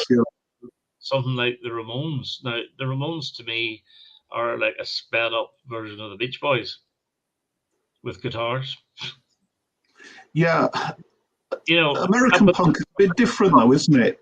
Because I think its origins, and and it came before, so. The whole sort of New York, CBGB's scene was very much sort of, a precursor. And, Malcolm McLaren, certainly knew what was going on in New York before the Pistols. Mm-hmm. Yeah. But, because, bands like, I mean, you've got people like Patti Smith, I mean, album, 1975, Horses, and, the New York Dolls, are they a punk band? Are they a glam band? Oh, the Stooges as well. Stooges, yeah, exactly. So, yeah, I think if you start sort of, sticking labels on everything, it becomes sort of very, very confused very quickly. True. Yeah. But I've got the 10 anyway. Yeah. Well, I promise I won't say that's not punk, all right? I'm just having a conversation with Jimmy Barnes in the chat, because he seems to, so it's because he says I'm obsessed with how many subscribers everybody's got, how many views people have in the videos and all stuff like that. But I'm like, I don't forget stuff. So if I go along to someone's channel, I'll notice stuff, and that's in my head then. And because I go round to a lot of channels and watch a lot of videos, so when I go to someone's video, I'll look to see how many views it's had. It's not that I'm obsessed. I am interested though, because there's these channels that have got thousands and thousands of subscribers. Like Jimmy's got like he's got a lot more subscribers than I have, but he does, he gets like couple of hundred views on videos. But he's got videos that are on his channel that have got like 60,000 views. So at some point he must have caught onto some formulas where a lot of people subscribe to his channel because he was doing those sort of videos. Whereas now he's changed his channel a lot. He's doing a lot of vinyl finds videos. And I do watch Jimmy's videos. I do, he's been buying a lot of Suede, Madness. I do watch Jimmy's videos. Might not comment, but I do watch. Yeah. Did you see Jimmy doing the Beatles vinyl tag? And he didn't seem to have any of the records. Yeah, some of it. Yeah. Yeah, I thought that was great. It was, it was lovely, stretching the point. But what I think is good about Jimmy's channel, what I like about it is it's very nostalgic in a way. And the old sort of Top of the Pops and the ITV chart show and the stuff that he does. I really like that. I really like that. I like his records roundup, so I do. But he does. So sorry, Jimmy, I know you're in there, but you do buy some worse stuff than me. Rammstein, my backside. I know, but I mean, I watch it. I enjoy it. Yeah. One good thing about Jimmy's, he's saying, I'm reviewing, he's giving him a critique on his channel. But I'll give him a bit of airtime. He deserves it, I suppose. But he does. He'll put clips of the music he's playing, so it tells you how terrible it is. But at least he's putting a clip up so you can hear how bad it is.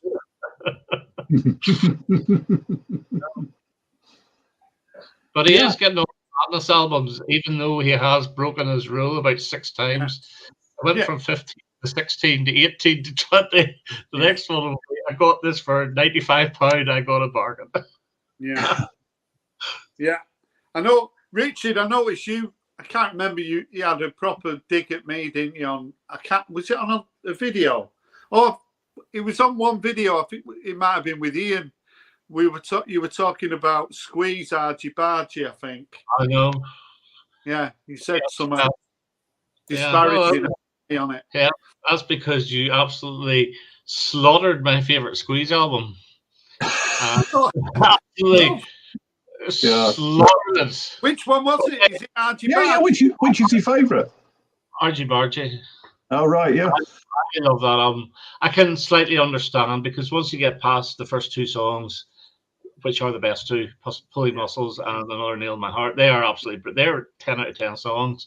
Anything else will probably be disappointing, but you have to listen to it. It's a fantastic album, really, really. Yeah, good. I never completely warmed to Squeeze. I mean, I've got their singles compilation album, which is really, really good, but I don't feel I need anything else.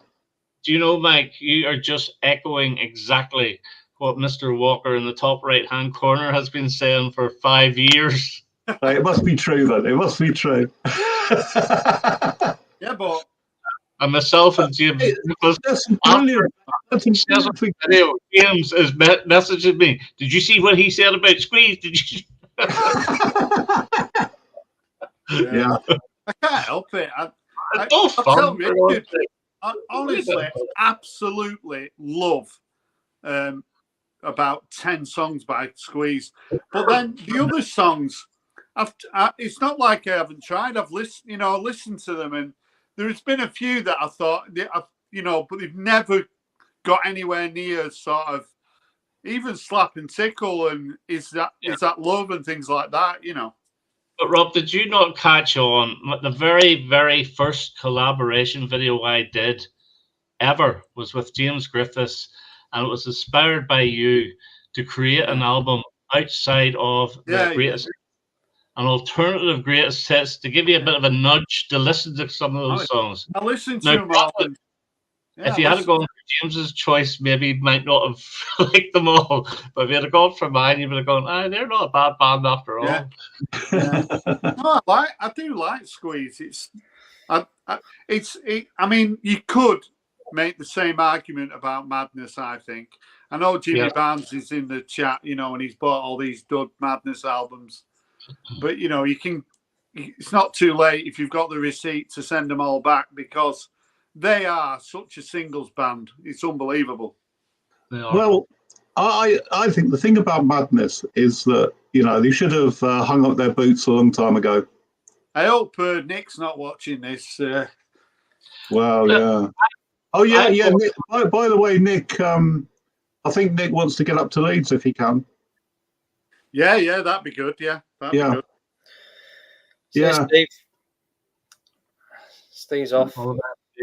Yeah. Yeah, see you, Stevie. Talking about Stevie, that Police single that he showed on the live stream. Oh, yeah. I have never, ever heard of that. I was then thinking, he showed it the week before, didn't he, first? I thought, is that part of a double pack or what? But no, I looked up Discogs, and it was actually released in '83. So what would that have been to promote or anything? Because they weren't touring in Britain or anything in '83, were they? I think they were in America. And Synchronicity was the album of '83. So why release, what was it? Truth Hits Everybody from the first album, a remix version even. And then the B-side was a live version of something else. But I'd never heard of that. Was really odd though, wasn't it? It's like, like you, I'd never ever heard of it. Yeah. Where did it come from? I don't know. It wouldn't have been one that you got free in a magazine or anything, no? You didn't really do that. And magazines was mostly flexi discs anyway in the early 80s. Mainly, yeah. I think it looked like it was like maybe a promotional copy that was released with a greatest hits or something like that, I think. Like, well, there's no greatest hits until '85. I know. Or 86 because I had that dreadful Don't Stand So Close to Me 86 on it. Yeah. I was shocked on that version, but anyway. So I don't know. Why don't you get this anyway? You call yourself a police fan and you've not got this? I haven't. No, I haven't. That's the one that was recorded in 2000s, wasn't it? Yeah, 2007. Mm-hmm. Yeah, it's a triple. I showed it on the vinyl tag, didn't I? Yeah. Anyway, Richard, who's going to do the vinyl tag next year? I have no idea. What about that? Throw that one out, because I'm not doing it next year. So it's like, Right, wait up, Rob. You are doing it. Why are you not doing it? Why are you not doing it? Because... Give me the reasons. Right. Because... I think it'd be a good thing if it was kind of just past. I mean, if Norman Maslow's still here. He's like one of the instigators, and he's always like trying to throw a spanner in the works, because he said, I don't know whether he's like joking. He said that someone under 40 should do it, as though someone under 40 had come up with some great questions. So I don't know who that would be, but Stop you there. 1 minute. That's already been answered. There is a young vinyl community tag going about that 8 Vinyl Row does. Yeah. So that's going to come out anyway. Yeah.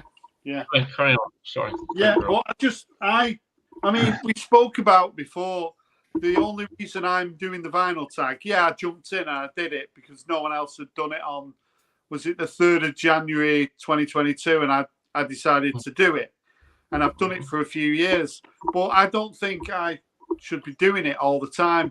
Like, it's Rob Walker's vinyl tag. It's not. It's the vinyl community's vinyl tag. So, but the problem with the vinyl community is it's so splintered that to have a successful vinyl tag, you've got to do what I do, which is get it out quick, get people doing it. It gets momentum. But if you do that, you get criticised because you're waiting for it to be 12 o'clock at night and then as soon as it's 1 minute past 12, you get your vinyl tag. Well, that's not how it works. But No. next year when I don't do it, I don't know who's going to decide they're going to do it. But I'm saying it 12 months in advance, so all the warlords in the VC can all get together and decide who should do it. Whenever you talk about getting criticised, what sort of criticism are you getting? Are you getting that, oh, he's only doing it for the subs? Or, oh, you know... There's all sorts of criticism. So how do you know about that? Has that been directed at you? Yeah. So I've had messages saying, can someone else do it next year, not you. If you go on Stunty's vinyl tag, his vinyl tag that he put out, if you watch the start of that, he's like crying into his French flag, still going on about what happened a couple of years ago. And if you look in the comments of that video, you'll see quite a few people making not very nice comments about me. So I just think I've done it for 3 years. The first year, probably about 200 people did it. The second year, about 230 people did it. This year, it's over 300. So it's in a fit state. So somebody else can carry on. And so basically, what you're doing as a Jurgen Klopp, you're quitting I'm doing Jurgen Klopp. Yeah, the pressure's too much. It's too much.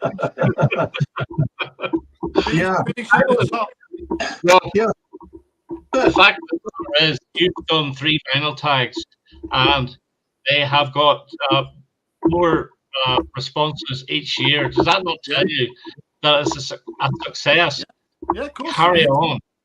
Of course, it's a success. And I'll tell you another thing as well, which is interesting. If you, in the environment of the vinyl community now, if you do a vinyl tag and it's not any good, there's so many live streams now where people will be coming up saying this vinyl tag's a load of crap, the questions are crap, etc. And there hasn't really been that much of that. But all I'm saying is, I don't want to do it forever. I think somebody else should have a go at it, but it's not an easy thing to pass on. So if I said, right, Richard, I want you to do the vinyl tag, people would say, Rob Walker's not got the authority to give it to somebody else because it's not his to give. Do you know what I mean? Yeah, but the fact of the matter is, if you don't do it, nobody else will do it. Because someone will. But somebody will. Somebody will. It'd be one of the big ones like Mazzy or someone like that, won't it? Like one of the higher up. Be on the 1st of January. So is it not a tradition for it to be on the 1st of January?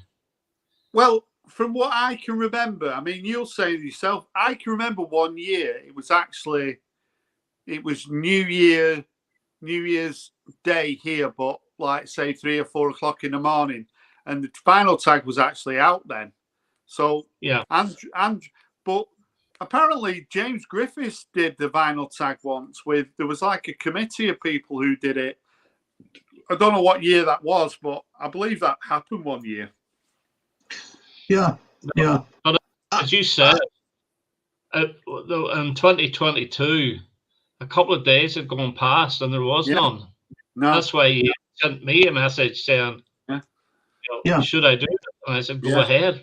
And it was a success. Now, I do remember you getting a lot of stick for doing it. Oh, at that time. It didn't stop me. And then the year after was successful. And this year's been really successful. But I just think you come to a point, if you do it 3 years and it's success, you shouldn't just carry on doing it forever. So there's got to be a point where you say, right, I want somebody else can do it. So I don't know whether someone comes to me and says, which they won't. Someone can't come to me and says, can I do the vinyl tag? And then if they do the vinyl tag on New Year's Day, that might get ignored because somebody else might do it and everyone might jump onto that. So it's quite a difficult thing. Yeah, I mean, I think you're right and you're wrong. Rob. You know, I mean, there is that danger, isn't there, that, you know, sort of half a dozen people will sort of like try and jump in there, and you get 6 vinyl tags on the at 1 minute past midnight on New Year's Day. But I do think, you know, I do think that sort of it's got to be somebody that has a bit of sort of credibility, and by that I mean somebody that is sort of known in the VC. Yeah, it does. Yeah, you know, because otherwise it would just be lost in the mire, won't it? You know, you can't. You know. I mean, if you got, you know, a couple of 100 subs, you know, your tag is going to come up, you know, and you're not going to do it. It's got to be somebody who's quite established. But then I see me, like everyone knows, I'm like the gatekeeper of the VC.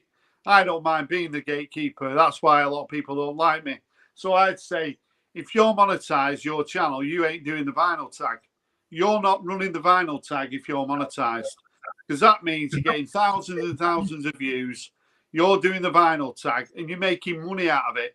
So anyone who's monetized, to me, you ain't putting the vinyl tag out.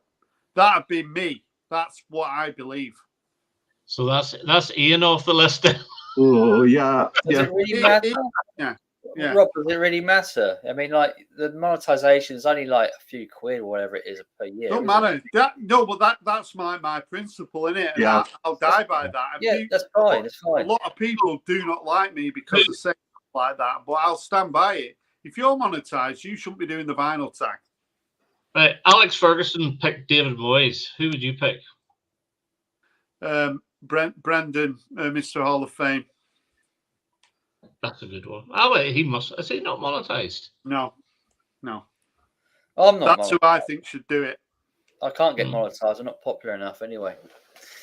Because, right, so Brendan, I nearly contacted him and left him a message, but I put it out there. He's one of the first people. He's sort of thought as being one of the first people who came up with doing videos on YouTube about records. So to me, he's absolutely perfect.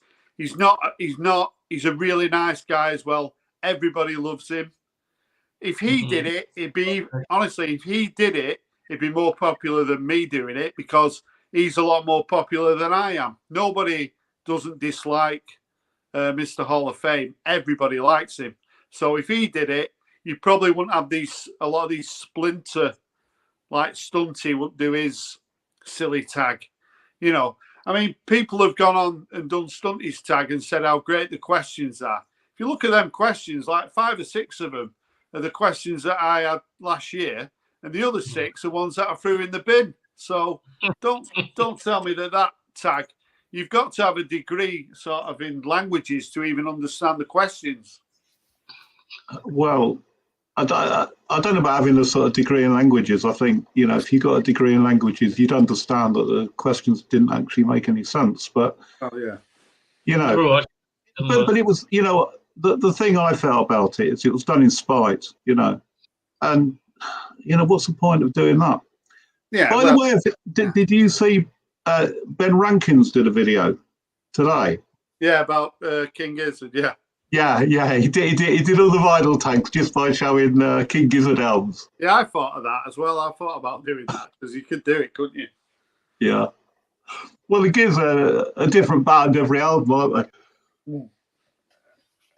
Who would you say, Richard? Then do you think that's a good shout? That's a very good shout. Really good shout. Trying to think. Carry on talking while I think here to see if I can get anyone. Because the thing with Brandon is he, like say, historically he's been here. He's like a dinosaur, isn't he? He's been here since day one, and he's also. It's the only thing is whether, because he did respond to the vinyl tag. He put a video out 3 or 4 days ago, and he did last year as well. And he did seem to be having fun doing it. So I'm pretty sure that it's whether he'd want to do it. You know, I won't want to pressurize him, but you've asked me a question and I'll answer it. He crosses the divide. He crosses the. He does. You know, because Brandon as well. No, A very no. good presenter.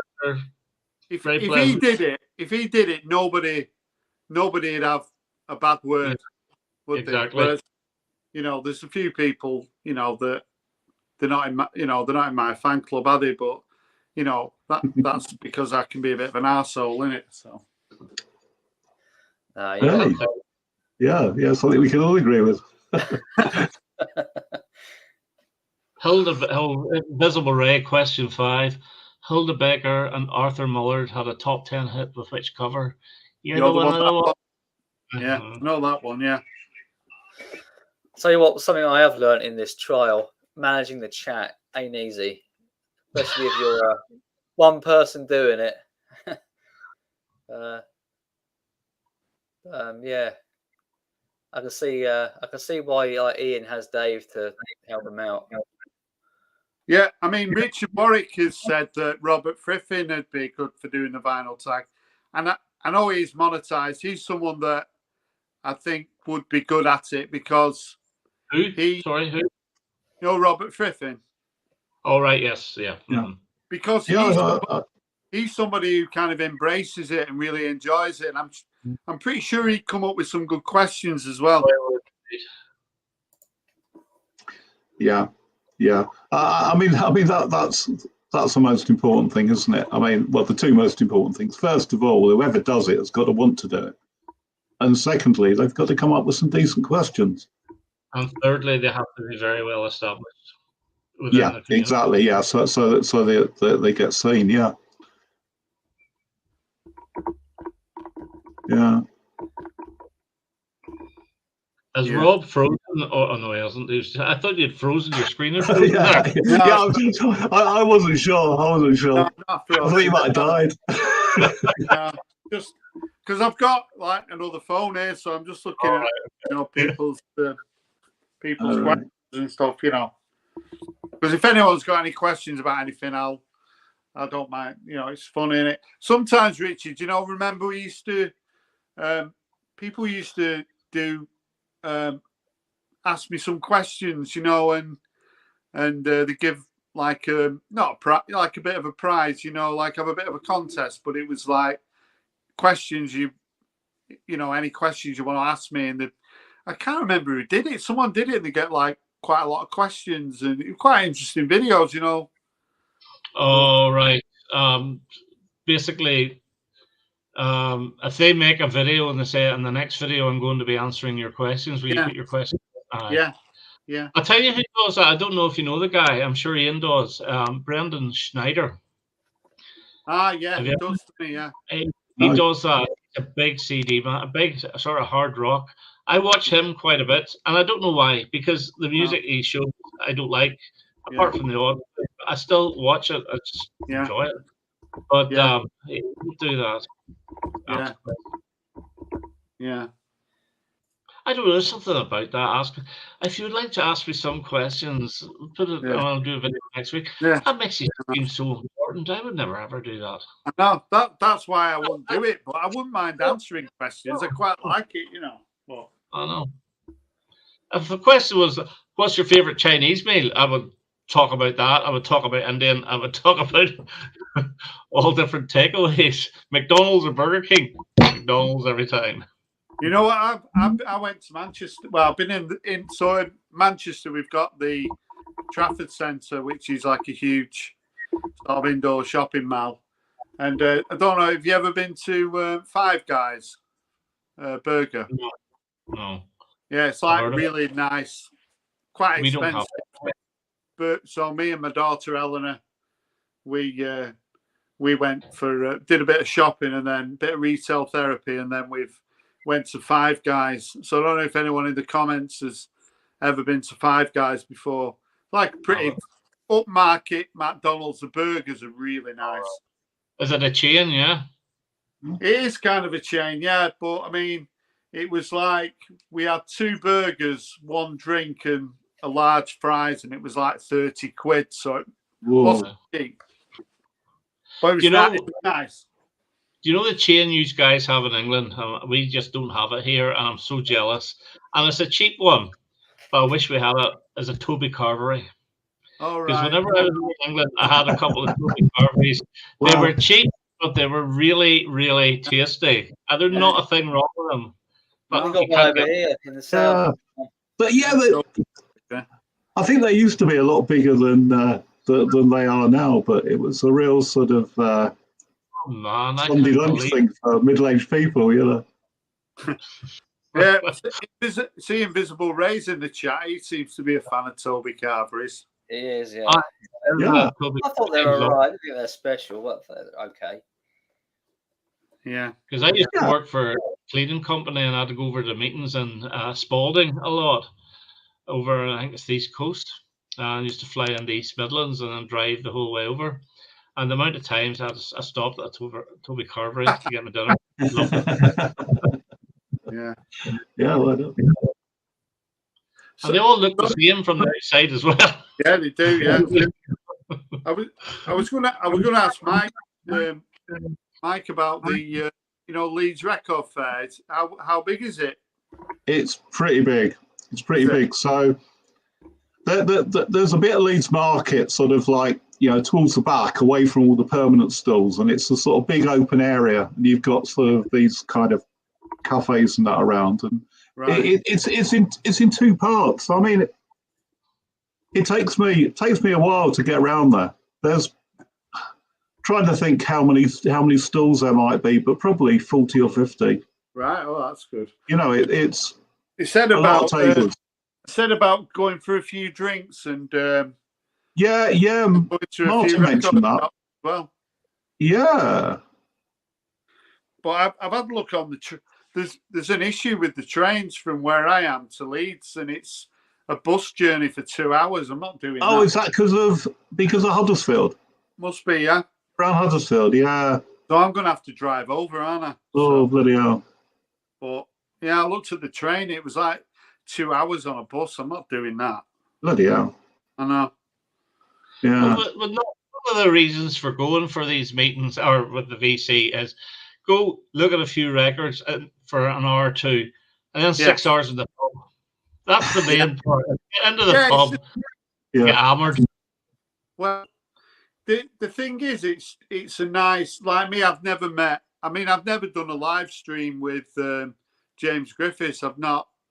He did attempt to do, approach me to do a video with him once, but I probably upset him because of slag squeeze off. So it never happened. So and then he messaged me once, James, and said about meeting up in Lancaster. So I messaged him back to say about in a couple of weeks, and then he said, let me get organised, I'm busy. And I'm thinking, hang on a minute, you asked me and I'm saying yeah, and now you're saying you're busy. So, Yeah. but it'd be nice to meet Headley as well. He was in the comments before. It'd be nice to sort of meet up with Headley as well, because Richard, have you never asked to go on that the jukebox with Headley and John? No. Never. Why don't you ask? You'd enjoy that. It'd be good. I've already done one of those with James Griffiths before they actually started. Oh yeah, you did. Yeah, I remember that. Yeah. Oh, I enjoy watching it. I don't know. I would probably pick ABBA or something like that there. No, I wouldn't.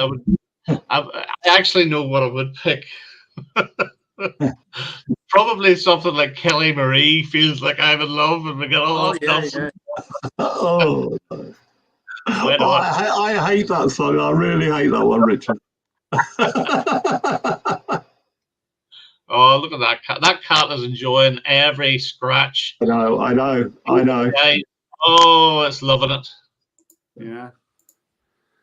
Yeah, Curtis. Well, my other cat passed away last week. Oh dear. Yeah, so it had I ended up having to take her to the vets, and she'd got kidney failure, and I had blood done and stuff, and I had to put her to sleep. I was so upset. I was unbelievably upset. Was that the day you came on the live stream by chance, Rob? Because you seemed a bit. Yeah. Well, I knew she wasn't well on that last Thursday when it was on. Right. and then I took her to the vets on a Friday and I had to put her to sleep because I've had her for like over 13 years, you know. Really? So I got those two together more or less. So Yeah. he's used to be on his own. So he's sleeping in Eleanor's room now. So Eleanor stays here about 5 times a week. And my other cat used to sleep with Eleanor, but now Curtis is sleeping. But honestly, last week I was so upset. I couldn't believe how upset I was. Yeah. You get so attached to animals, don't you? That's the trouble. Pardon? You get so attached to animals, don't you? And I said to Eleanor, I said, you know, if you don't want to be hurt, if you don't want to feel this, how awful it was, don't get any pets because it's just part of having pets. It is. You know. I had a pet rabbit which died this week, and my youngest 2 kids were crying over it, you know, because they can't comprehend it quite so. They don't live very long, do they, rabbits? No. I knew it was dying, but it's just one of those things. Have you ever had pets, Richard? I've never seen you. Years ago, when I was a kid, I had a boxer dog. Right. We had to get it put down on. Have a guess what day of the year? It was a boxer dog. Boxing Day. Correct. Yeah. Right. Because it had just failed completely. It was a big boxer. Called it Brando. But by the time he had it put down, you know, it was just skin and bones. And on Christmas Day and night, it couldn't lie down. It was too sore to lie down. So it stood up the whole of Christmas night, and you could hear it falling asleep standing, falling down, and having to get back up again. So phoned the vet's house, and she said, right, I'll go over now to the surgery and bring them in. So, what about you, Mike? Have you got any pets? Not at the moment. I mean, when the kids were here, we had a couple of rabbits. Right. You know, there was a bit of trauma there when one of them escaped, and you know, never came back. Yeah. You know, I mean, probably got by foxes or whatever. You know. Yeah. And my daughter had hamsters for a time, and I mean, hamsters are terrible because they just, you know, they just drop dead at the drop of a hat. You know. Yeah, they don't live very long, do they? But yeah. So I'd love to have a cat, but my wife's allergic. So right, yeah. So yeah, I was thinking of, you know, do I make the choice? Well, I got rid of my wife and got 2 cats. So. Any of you watched the Lion Whisperer? God, what do you call him? Is it the Lion Whisperer? The Lion Whisperer. He does a show every Friday at 4:00. Kevin Richardson, and he's got these lions, and you know, the lions look at him as part of the pride, and he's doing exactly the lions what you're doing to your cat. Yeah, and it's fantastic. I found this channel. It must have been during lockdown, right? And I have watched him religiously ever since 4:00. Yeah, he's such a loving cat. I mean, look at him. I know. He's absolutely beautiful. You know, I must say. He is a nice cat. Yeah. Yeah. So, Richard, you were saying before you were about your channel, you were sort of asking about ideas for, you know, for videos for this year. Have you got like a series you're planning, or are you struggling a little bit? What? I'm struggling. That's a series I did sort of, God. It was partly, I'm not going to say I'm going to close this channel down, which I'm not. No. But I maybe take a little bit of a break, you know. Yeah. In other words, not do one every week. I've planned one for tomorrow, and then maybe a vital finds, and then leave it at that for a couple of weeks until I get a decent idea. I've gone off the idea. Remember, I used to do a lot of threads and stuff. Yeah. I've no interest in doing them now. No. Because they're, as I say, all the same. I did one of those spelling ones as well. A few we've all done them. I know, and it's like scraping the barrel, really. It's a little bit, yeah. We'll have to come up, Richard. We can come up with an idea. We can do a collab in a few weeks, can't we, or something? I do. And Lloyd Boone still wanting to do. Yeah, I'll do one. Yeah, we can come up with I'm sure we can come up with an idea of something, can't we? Because they are good, you know, they are good fun, aren't they, those collab videos? I do like them. Yeah, yeah. What about Slade, Mike? Have you got any more Slade since you last showed a few singles and a couple of albums? I haven't bought any Slade recently. Actually, I noticed there's a couple of Slade reissues. Yes. Hang on, they just came up today on the sort of on the Jumbo Records. There's a live one from 1975, which I think's on YouTube anyway. It opens up with Monkeys Can't Swing. It's a good show. And then yeah. Death Do Us Part. Is it Until Death Do Us Part as well? Richard, you were saying Part, and Live at the New Victoria.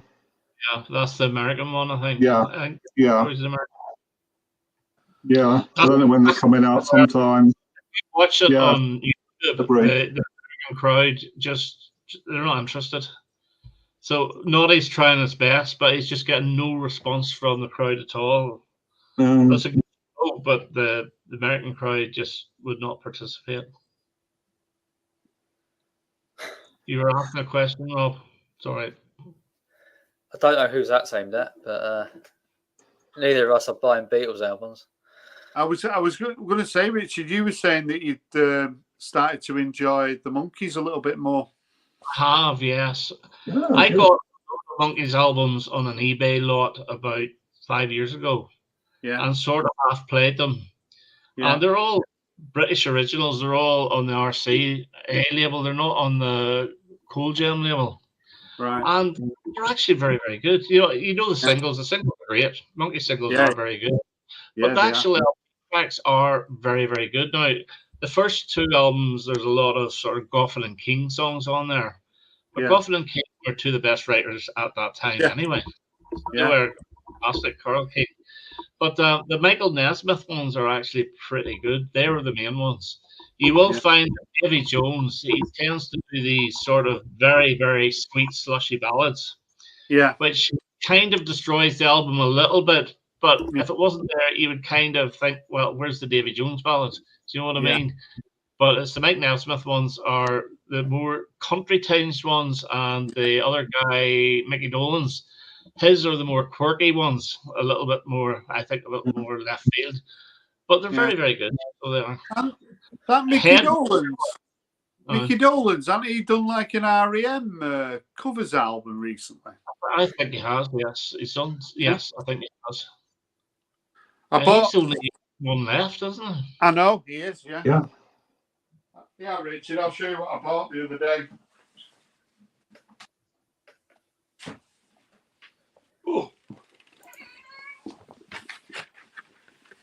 Oh, that's the double version. Yeah. Yeah. I remember you buying the single. I bought the single. Yeah. So this was like $22.99 on Amazon, so I picked it up. That's very good. Yeah. Well good. Two brilliant singles off that. What's the Frequency, Kenneth? And Strange Currencies, which I always thought was better than Everybody Hurts, even though there's similar type songs. But I always thought a Strange Currencies, what you call it, yeah. Yeah, but there's 5 singles on here. I know there's Bang and Blame as well, and what else is there? Crush with Eyeliner. Crush with Eyeliner, and that I really like Tongue. Was that right? Okay, fair enough. On Tongue, it's a really slow. Yeah.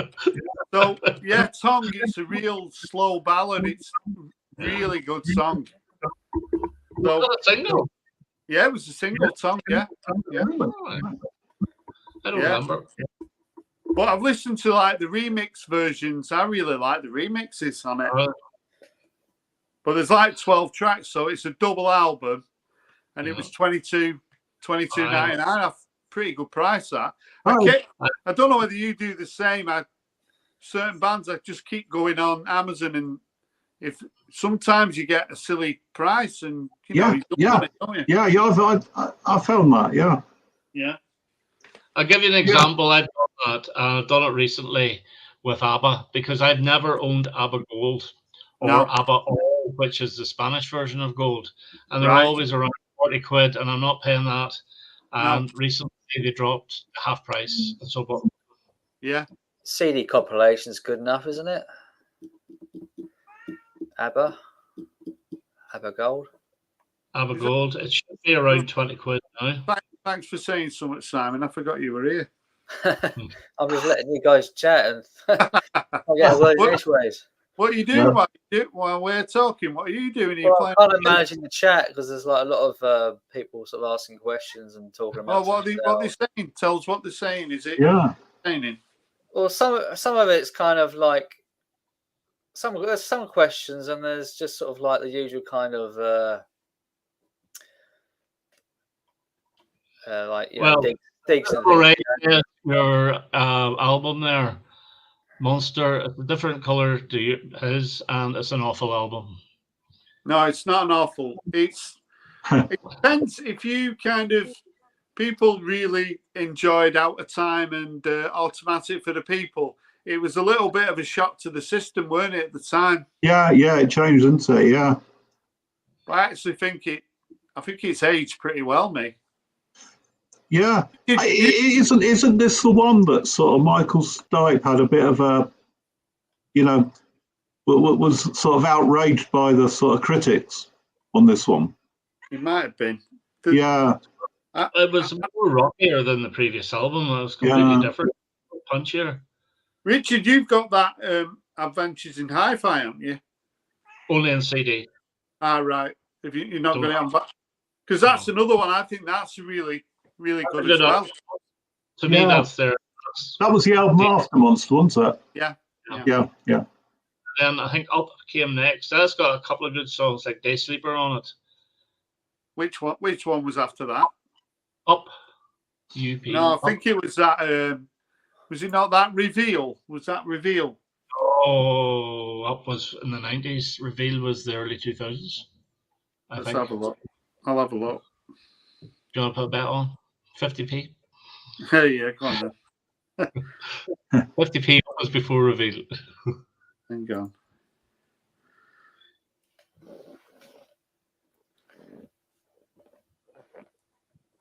Go on, you can carry on talking. You don't have to. No.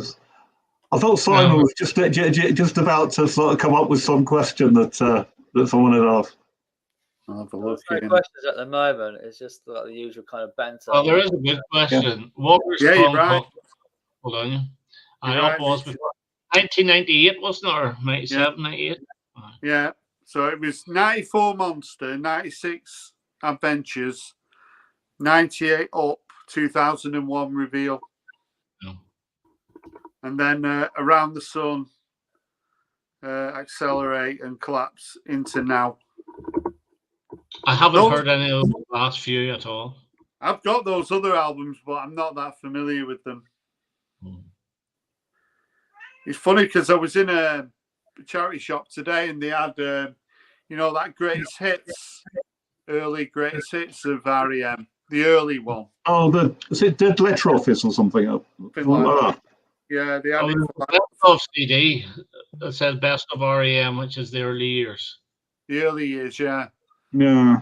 It was 15 quid, but the cover was a bit damaged, so I left it.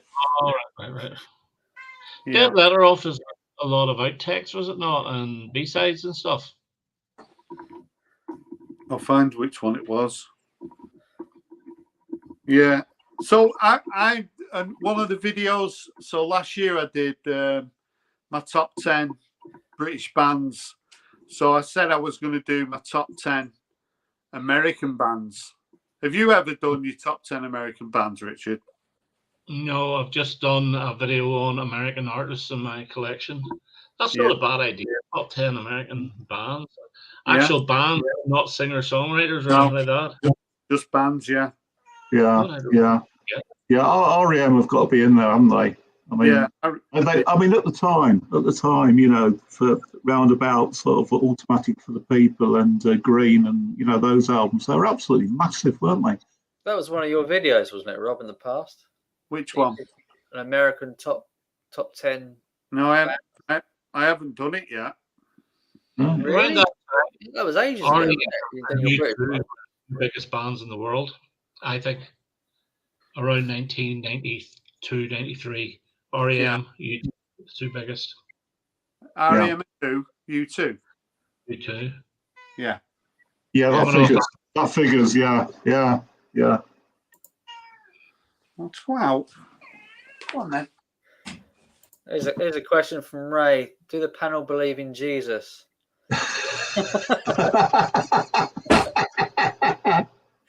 What's Ray asking? Do you Do we believe in Jesus? Jesus? Well, I will say yes, I do.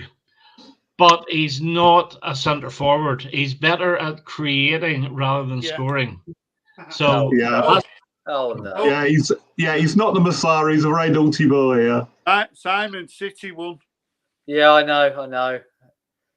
Quite a late goal as well. Tottenham only had bloody one shot on goal. But you're rubbish. You're not rubbish. Tottenham are doing really well under In the Angeball. league they are, yeah. They are in the league. That's Yeah. the main thing. Tottenham are always known as a cup side. You want to get out of that. You want to be challenging. This is an Arsenal supporter telling you this as well. You're not wrong. It's been the case for the last 20 odd years, isn't it? You know. What about these channels in the VC who turn into journalists? What do you think of them? Doing a lot of interviews with the stars. No. So what it is so when you so there are people like James Griffiths. He is a journalist, so he's an author, right? Yeah. So what happens is when you start your vinyl community channel, you show your records and you're all excited and stuff, but then somewhere down the line, that you get a bit embarrassed about just showing records. So you want to turn into some, like a reviewer, reviewing music instead of just showing what you bought and whether you like it. I mean, I suppose ranking is being a little bit of a reviewer, but it's a little bit of a. But there are people. I've heard James Griffiths say it actually, and he feels. I've seen him put in the comments that he's a little bit. He feels a little bit embarrassed when he's just, doing a show and tell. And if you notice with James, he's a lot more comfortable when he comes up with an idea for a video and he runs with it. And he's pretty creative, isn't he, Richard? Yes, he's very good. And I couldn't do that. The difference between ranking an album or ranking a set of albums and reviewing an album, I could not sit for even 15 minutes and talk about one album without using the word brilliant, very good, or fantastic about 17,000 times each. I know. Yeah. No, I don't have the way to describe how I feel about the album, so that's where the ranking. It's hard.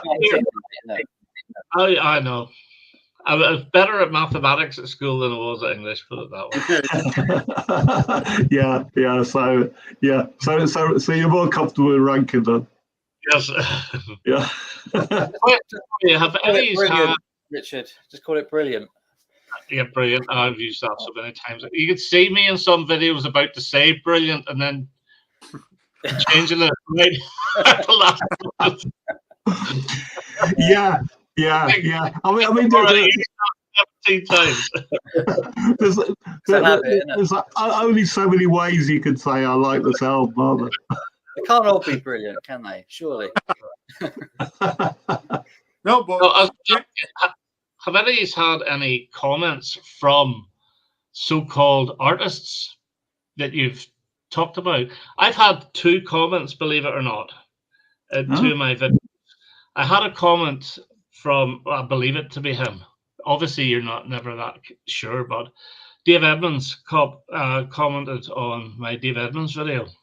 Right. And then I did a video on the tourists. Remember that video? Yeah. Pete Coombs' son commented on that. Right.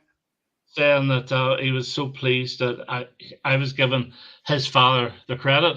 Because Pete Coombs was Unless that was you under a different account. No, That's no. good. That's Yeah. that though, isn't it? That's good. That. I Yeah.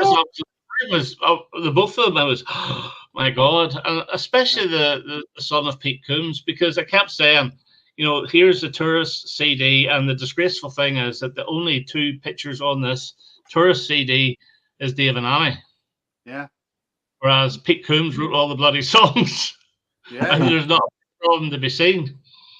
Yeah. Yeah. But Yeah, I remember that. Yeah.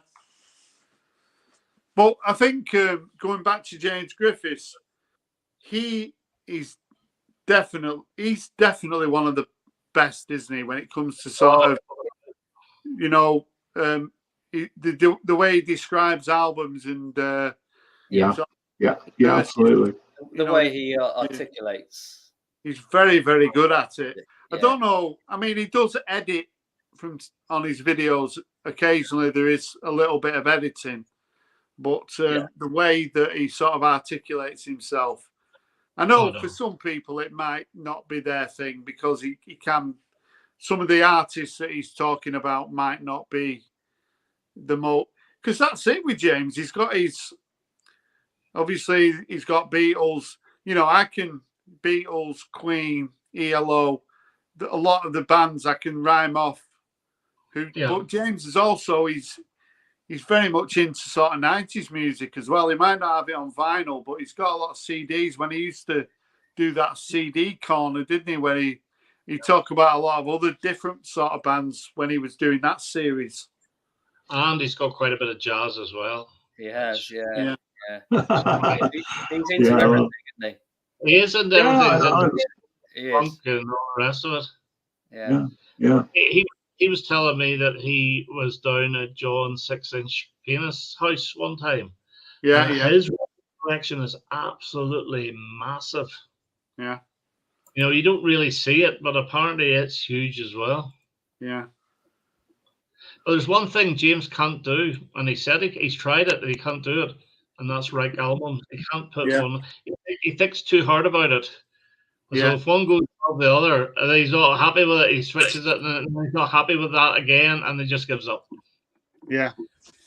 Because he thinks far too. Then he did some albums where, okay, we'll do this by marking the songs out of 5, and then add them up and divide it by the number of songs to give it overall total. Yeah. And that didn't work out either. So you No. very, very rarely see him do a ranking video. Yeah. He's quite consistent, James, isn't he? With his, he might go like occasionally he might go like a month where he only does maybe one video, but he seems to upload 35 to 40 videos, doesn't he, every year? It's quite consistent. Yeah. A bit like Ian, although Ian does 35 to 40 videos every week. Yeah, I don't know how he does that, You know what I'm going to say to Ian? You know what really does annoy me about Ian? Is, you know, when you go on your feed, he keeps, every day he puts the videos from a couple of years. You know, so it goes in your feed, doesn't it, every day, his older videos.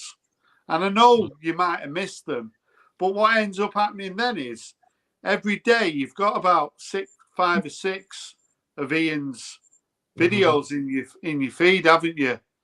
So yeah, you do. Yeah. On this day in 2021, we have. I had a wee quick look to see how many videos he's got. Over 1,800 videos. I know. He's not going to change his ways if you try to sort of say to him. If he enjoys it, fair enough. He's going to do what he wants. I agree. I mean, that's his niche, isn't it? I mean, nobody else does this. Nobody else does it. Well, there's other ones. He does a good job. Like Glenn Calloway does one every day, more or less. Robert Summer Turntable tends to do one nearly every day. Yeah. And KR, he does something every day. Yeah. But I wouldn't have the energy to do that. I can't rank stuff. I'm too. I get too sort of torn up about what I'm going to favour this over whatever it is. You know, over certain artists or songs or whatever you're ranking. I mean, I've done that noughties albums list, but that's probably as far as I'm going to go. And I might do maybe another band in the future, but I'm not going to go through my collection and just rank literally everything because it doesn't appeal to me. Yeah. But, I mean, I think it's pretty futile exercise sometimes, sort of trying to rank albums. But just say what you like. I mean, the thing is that sort of like the 90s and the early noughties is a bit of a gap in my collection, right, and my sort of my knowledge, and that's what I like to watch. People that are talking about this stuff that. I know the names of the bands, but some of them I couldn't tell you what they sound like. And if you get someone who says, "Yeah, I really love this," it gives you the incentive to go and listen. When you love a band, you're like, let's say I love the Beach Boys and I love the Beatles. The thought of pitting them together and picking out who's the best, kind of, it puts me off because I love both of them for different reasons. I don't really want to put one above the other. I can't really do that, No. Yeah, arguably the Beatles are the best thing ever. Okay, but it doesn't stop me loving the Pet Sounds album or other Beach Boys material. Yeah. Just as good as the Beatles have done. If I got a load of albums out and I decided to rank them and sort of wrote a list of sort of like how I've ranked these 10 albums. And then a month later, I came back and ranked them again. I can be absolutely guaranteed that the list won't be the same. Of course. It's a snapshot moment of time, which I enjoy doing. But my main rule is if I have an artist that I'm going to rank their albums, I have to know those albums. I'm not going to wing it. One listen to an album is not enough for me. I have to know these albums and these songs, or I won't touch them until I do know them all. Yeah, because that's right. That's right. An album is not going to be. You're not going to think the same as the 10th time you listen. Now you may love it first time, 10th time not so much. I'll give you an example. Whenever I first bought David Bowie's "Never Let Me Down" in 1987, I was saying to my friends, "This is his best album since 1974's Diamond Dogs." Was it? Hell, like, God almighty. About the 6th time in, I thought, no, I'll take that all back. It's pretty shit, actually. But it's okay, but it's nowhere near his best. So I have to know the albums. I was recently thinking about ranking the Oasis albums, but everyone's going to know the top two. Yeah. So I thought, well, what's the point then? You know? Unless you've done it, there is one I think you actually have done it. Is the Tom Petty and the Heartbreakers? Yeah, I done that years ago. I thought you did that a while ago. Yeah, there's only a few I have done, but that was one of them. But Ian, he's like, that's his channel though, isn't it? Ranking. Yeah. So that is. So if you're going to be a ranker, it's like me. I might do 3 ranking videos a year, maybe. Right. But Ian is a ranker, isn't he? So that's the only content that he does, isn't it? Yeah. Yes, I know. He ranks obsessively, doesn't he? Well, not really. He does other things as well. He does the birthdays and he does the walk along the sidewalk or walk down memory lane. I bet he's ranking. Right?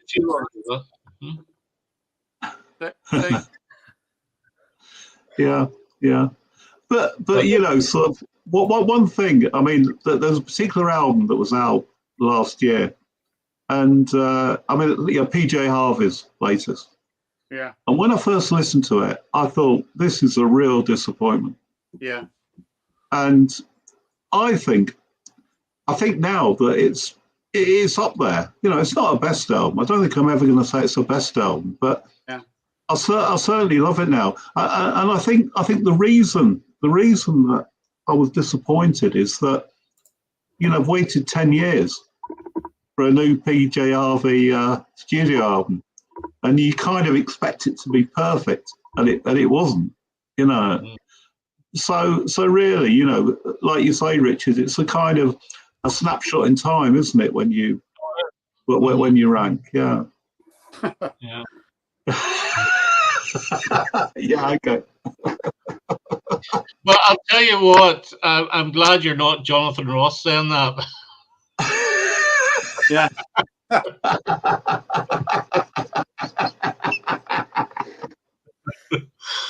So, Oh, dear. guys, I'm going to. We've been on for nearly 2.5 hours, or 2:24.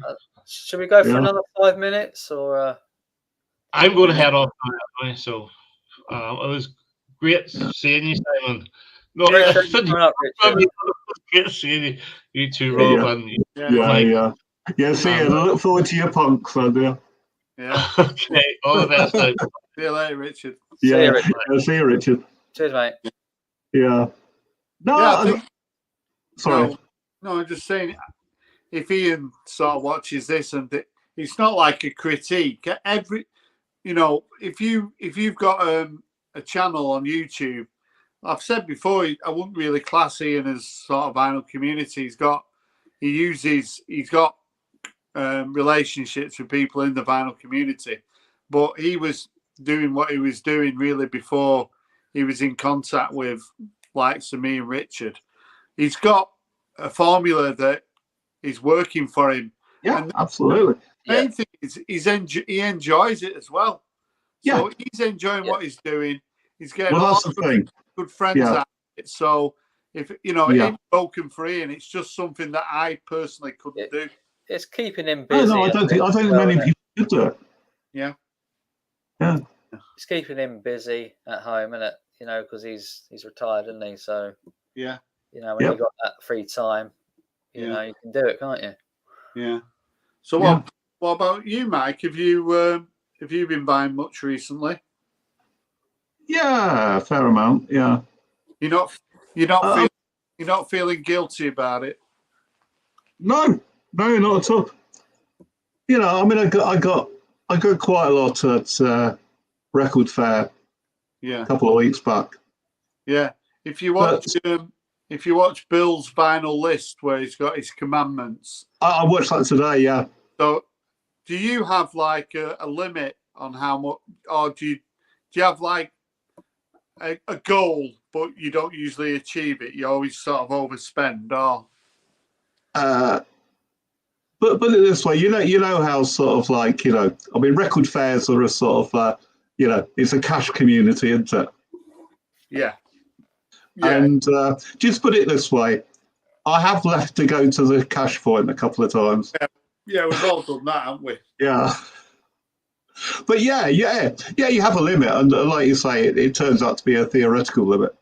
Yeah. Simon, are you going to keep this stream up? If it will allow me to, yeah. I don't see why not. Have you been happy with it? Have you been all right? More than happy. I thought I'll be hanging out here on my own, sort of talking to the people in the chat. You've had quite a lot of people come in, though, haven't you? Yeah. It's been brilliant. Yeah. Great thanks to the both of you for coming on and helping me out, because it's it's certainly helped. I've done it without you, really. So, well, if you're going to do a stream, it helps if you get people. I mean, if we hadn't come in, other people, Jimmy might have come in, or Mike. Yeah. I mean, how many people can you have up? Can you have 6 up? Yeah, 6. Yeah, I can only do it for about 20 hours a month, I believe. So, right, you're kind of limited. So, you could do another one next week if you wanted to. Yeah, I could. Yeah, I might do like a theme where we have to dress up as some kind of theme, maybe like a mod theme or something, just to sort of add a bit of fun.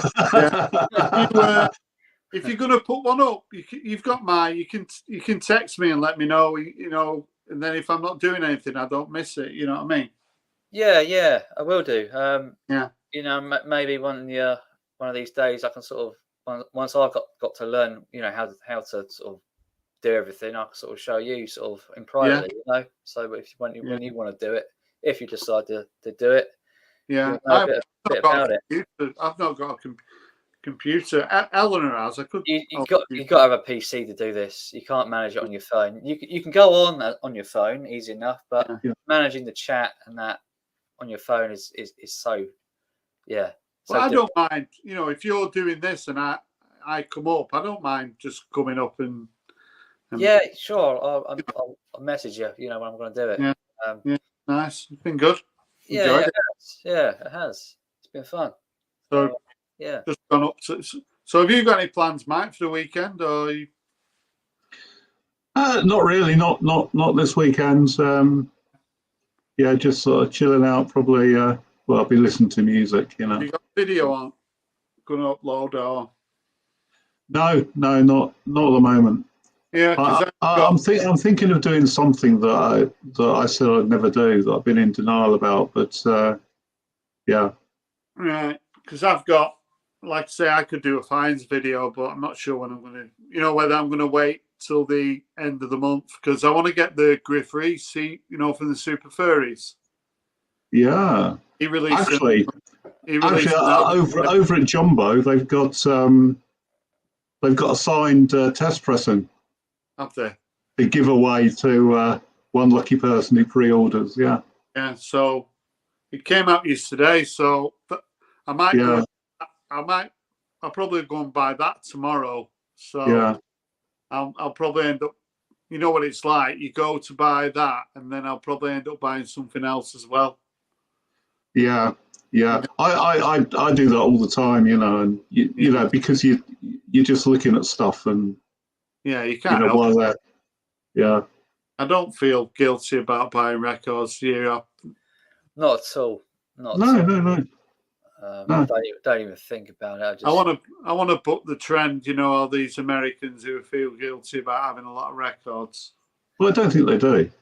Yeah, I'm probably going to do less videos this year anyway. I think you know, keeping up with buying records and showcasing them is.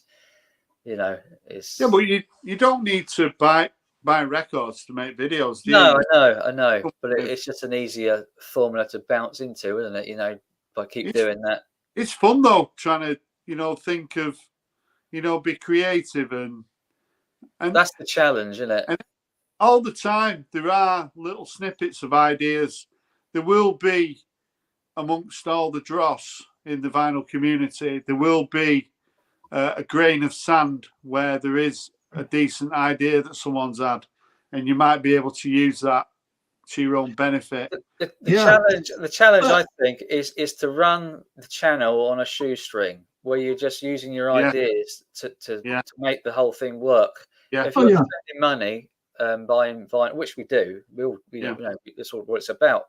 But if you're spending money and showcasing them, which I have in the past, and we're all guilty of doing this, then it's just that's all you're doing, isn't it? You know, if you've got good ideas and you're making threads and whatever it is, and you do what Rob does. Where you could sort of go a bit wrong is if sort of like if you buy records and you show them, but the worst thing that I think you can do is to buy records specifically for a video.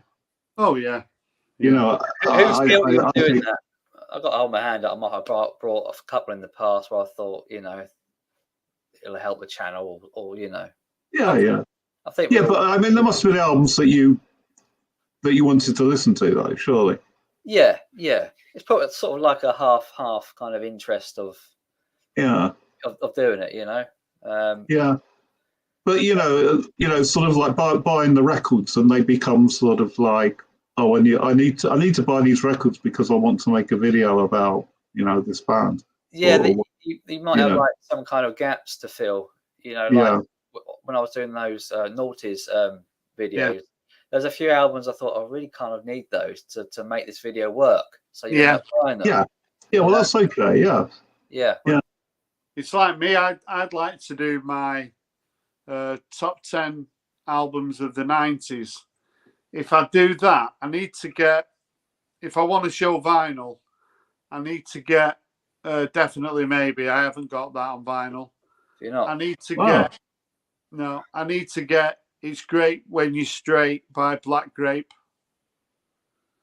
because that's one of my favourite albums of the 90s. Yeah. So there are albums that I would have to get this year. And I suppose that you could say I'm getting them so I could do the video, but I do want those albums anyway. They're great albums, obviously. Yeah. Well, I like the idea of the challenge of doing a year where all you're doing on your channel is being creative and you're not doing finds videos. That'd be a challenge, but it'd be a good challenge, especially when you've been around for a while. Not for someone who's new, but for someone who's been around for a while. Yeah. I mean that's it. And I must say that when you see somebody's come up with a video and they've really thought about it, and you think, wow, yeah, that's fantastic. You got this, Rob. Nebworth, 96 Oasis. No. It's I good, just- isn't it? Yeah, it's supposed to be. Yeah, it's good. Yeah, I'd like that on vinyl. I've The only got- Oasis album I've got on vinyl is Standing on the Shoulders of Giants. That's the only That's Oasis a great album. album. That's I such know. an underrated album. I It know is. it's a bit of a go down, isn't it? Because they've literally made those two great albums, and it's a bit. I think it's a really good album, though. It's a brilliant album. I think it's more appreciated now than it was 20 years ago. Oh yeah, I do. As well. Yeah. But it is. I think it's sort of a typical sort of difficult third album, isn't it? Because you can have your debut, which is great, and you can kind of repeat that with your second. But by the third one, That's you're looking to do something a bit different to move on a bit. This was the fourth. third. Is it the fourth? Man was the Yeah, right. Yeah. No, this was the fourth. What's that? The Master Plan. Yeah, but that's not an official album, is it? No, it is and it isn't, isn't it? It's not a studio album. That wasn't released as a studio album. It wasn't. No, it is a combination of. It's a very, very good sort of mishmash. It's brilliant disguised as an album, isn't it? It's almost disguised as an album, but people in the know it isn't. That's probably their second best album, I think. There's some great hits. Of course, the Master Plan is probably one of the best, but I wouldn't say it's a great album. I really do like it. There's a few good hits on there, but on the whole, I don't think it's that great. Right. I think Standing on the Shoulders of Giants is a better album. Yeah. What about this Liam Gallagher, John Squire album that's coming out, Mike? Sounds interesting. I don't know about that. It won't be in my collection. It won't be in my collection. What about you? What do you think? Yeah, I'm all up for that. Me, yeah, definitely. Yeah. Well, John Squire's a great guitarist, and Liam Gallagher's one of the best vocalists. So it's a win-win, isn't it? Yeah. Well, he was, but I don't know he's in the top two of Gallagher runners, isn't he? I don't know about now. His voice is seasoned a bit. Well, yeah, obviously he's been around the block a few times, hasn't he? But still, he'll always be a rock and roll star, won't he? I picked up 2 of the BDI albums as well. I prefer the other one. I didn't know anything about this until recently. Yeah, I prefer the other one. Have you got the one with the girl lying down? Yeah, I think I'll show that with a sticker over it. Yeah, it's good that. I like that one. Hey.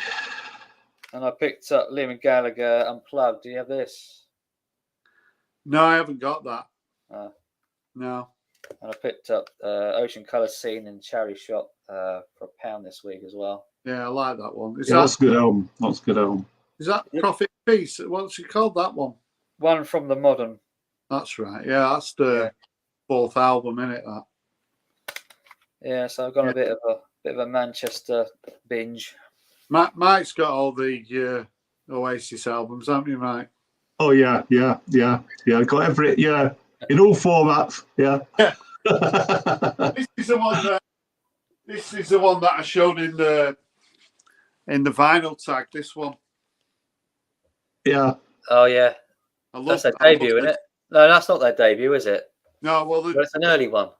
Well, it was funny because when they first the first album, I think it came out in '92, and the they're a little bit of a baggy sound to them. Yeah, it's quite different, isn't it? Yeah, whereas this one's a lot more sort of Indie. inspired by like the Who and Small Faces and Paul Weller and people like that. You know.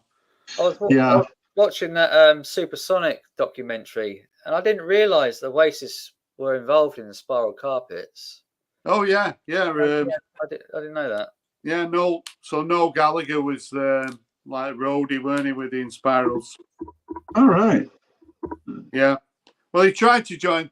So the Inspiral Carpets in '89, they signed for Mute Records, but Stephen Holt, the singer, and I think the bass player, they didn't want to give the jobs up, so they ended up auditioning for a new singer and a new bass player, and that's where they got Tom Hindley, who was a singer with the Spirals. But on that audition, they auditioned Noel Gallagher, and Noel Gallagher, they liked him. So I spoke to Graham recently. So Graham was saying that he was at a gig, and I think he was taking some photographs, and Noel Gallagher said to Graham, "Are you going seeing the Inspiral Carpets?" And Graham said, "I'm the guitarist with the Inspiral Carpets." So Noel Gallagher started to go watching the Inspiral Carpets, and he used to help them set the gear up. Right. So they knew him anyway. So then when Steve Holt left the Inspirals, they auditioned for a new singer. And don't forget, they just signed for Mute Records. This was like '89, because they've been together really for most part of the '80s. So, but they didn't give it to Noel, but they liked him, so they kept him on as a roadie.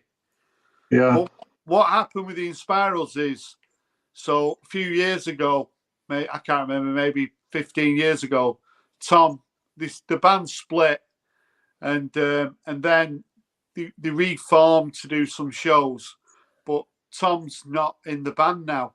They've gone back to the original singer, who's called Steve Holt. So the guy who left in '89 is now singing with the Inspirals now, because they do tour occasionally. I know they've been in Australia last year. Right. I saw Graham in the Co-op, and he was saying they were going to Australia in a couple of months. So I chatted to him for quite a while. It was good fun. But yeah, Noel Gallagher's got... So Noel Gallagher will say that a lot of the way that he runs Oasis back in the day, he kind of learned a lot of lessons from the Inspirals and how they did things. Yeah.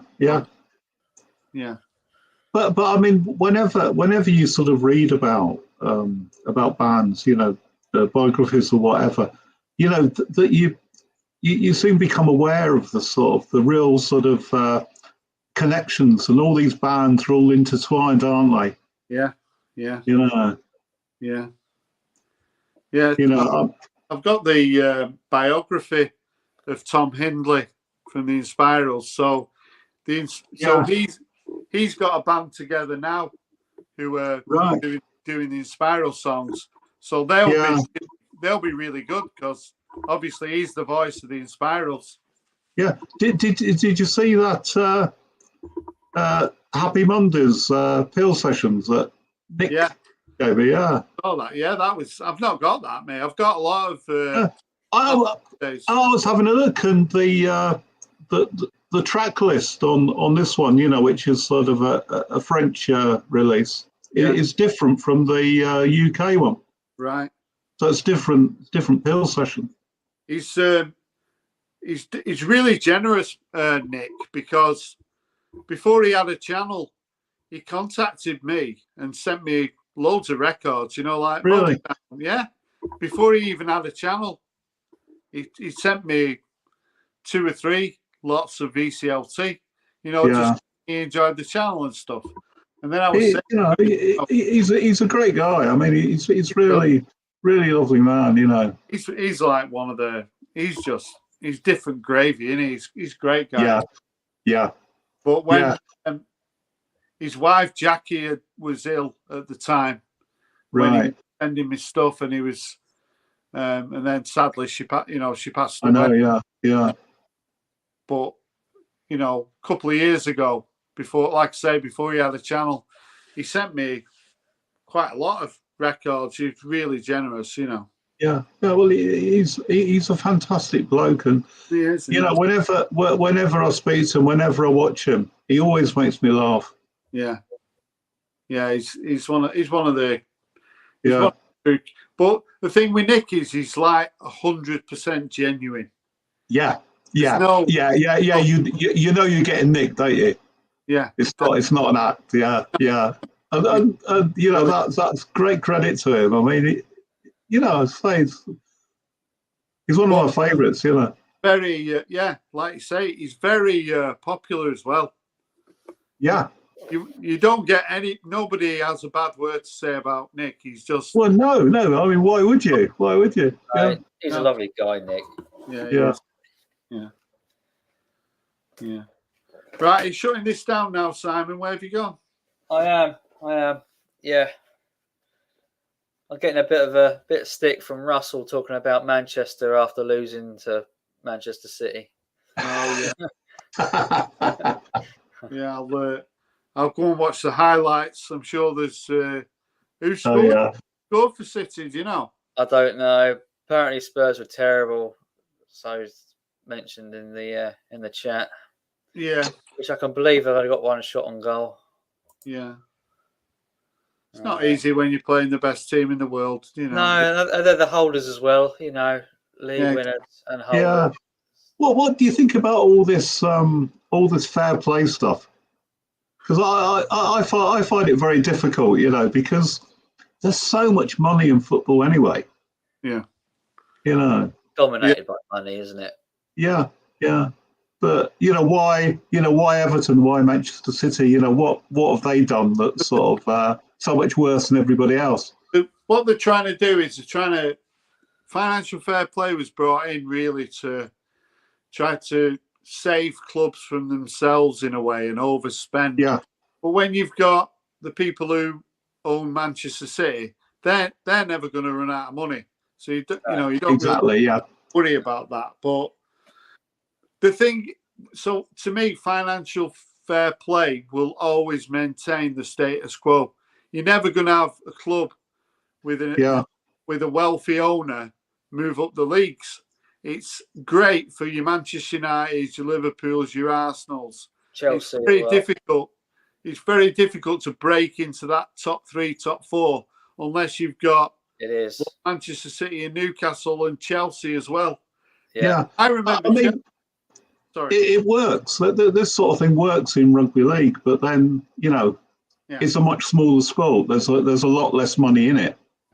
I can remember Chelsea in the 1980s playing Oldham in what's now the Championship, and they had hardcore fans. But if you look at Chelsea's attendances in the 1970s and 1980s, they were pretty low. But to be fair, there was a lot of low attendances in the early 80s, But that's fine. Chelsea. But there are teams that in the Premier League that you would never ever have sort of like imagined would get that. I mean, like Brentford. Yeah, Bournemouth. Right. Yeah. Right. I mean, Bournemouth have sort of like managed to sort of cement their sort of place in the Premier League. They're not just one season wonders anymore, are they? Brighton's one of the teams now which hasn't been relegated from the Premier League. Yeah. But football goes in cycles. So in another 30 years, you've every chance. Brighton will probably be in League One. Bournemouth will be in League One. And then some of the teams who are in League One now, Bolton Wanderers or Portsmouth, they'll be in the Premier League. That's how football is. I mean, look at Oldham. We've been in the Premier League. We're not even in the Football League. Yeah, I mean that's it. I mean back in the 70s, I lived down in Sussex, and I used to go and watch Brighton. Yeah, and they were always second division or third division. Yeah, of course. So they're one of those teams that was sort of along with Crystal Palace. Yeah. But Crystal Palace and Brighton would always be promoted and relegated together. And they hated each other. It's like, if you look at, like, so Burnley in the 60s, I think they won the league. They were Yeah. quite a big club for a few years. Then they went all the way, so they were one game away from losing their Football League status, I think, in the late 80s. And then now they're back in the Premier League, so they've gone full circle. Wolverhampton Wanderers, they were in the second division quite a few years ago. They've come back up as well. So football is like that. Yeah, you're right.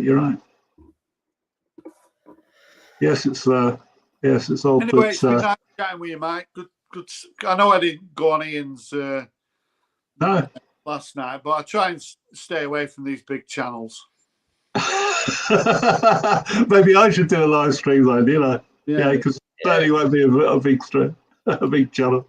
I like to support. No, it's always nice to talk to you, Rob, you know, and so it looks like there might be quite a few people coming over to Leeds. Yeah. So close to the time, obviously we'll either be doing a stream here, or I'll come on to Ian's and give you the full what's happening. But yeah, it looks like it's going to be the 9th. Is that the second Saturday then? Second Saturday of the month, yeah. All right. Yeah, so it starts at 10. Yeah. You know, but it sounds like there are loads of stalls. Sounds like they're planning on doing a bit of record shopping as well. So you know, we might need quite a few quid for that trip. Yeah. Well, yeah. I mean, if you go up to the, just up the road from the market, you got the Vinyl Triangle. You got Crash Records and Jumbo, and then Relics. That's Relics is a sort of the used records and. I want to visit these shops because they're not that far from me anyway. You know, it's only less than an hour really with me. Yeah. Did I tell you that Mike, you know, PC31 been in touch? He fancies going around the shops in Sheffield. Yeah. Yeah, it's good. The only record shop I really know in Sheffield is the one that looks really sort of like old fashioned record collector. Yeah. Well, it's got a CD shop next door to it, part of the same franchise, isn't it? Yeah, that's right. Yeah. So it's the only one I know. I've not been to Sheffield for absolutely years, even though it's only down the road. There's another one that I used to go to. Can't think what it's Bear Tree Records. Oh yes, I know. Yeah, I've heard of them. Yeah. Yeah, I used to go in there with my son because my son used to live in Sheffield. So. Oh yes, I remember you saying. Yeah. How's he doing then? How's he doing at the moment? Did you say he's in London? Yeah, he's in London. Yeah, he lives in London. So yeah, he's doing all right. So I'll have to do a video with Alex. Yeah. I'm going down seeing him in March, so I might actually, film a video with him. Yeah, why not? I thought that was definitely the best video you've ever done. No, it wasn't, but it was all right. I think it was. I mean, it's most interesting, Yeah. Yeah, I've done a lot better ones than that. You obviously not watched many of them, so. Well, yeah, I just skipped through, yeah. Yeah, stop watching them at that fast pace. Just watch them normal. Yeah. Maybe I should. Yeah. Yeah. Right then, I'm gonna close it now, then, guys. Yeah, see if you can keep this up because it's been a barn burner. Yeah. It's been a success, Simon. So So go for it. Yeah. Much thanks to both of you. And I mean, if you can get, if you can attract Mazzy, who knows? Yeah. I'll put it on my community. That'll keep people away from it. Yeah. I'll share it. Yeah.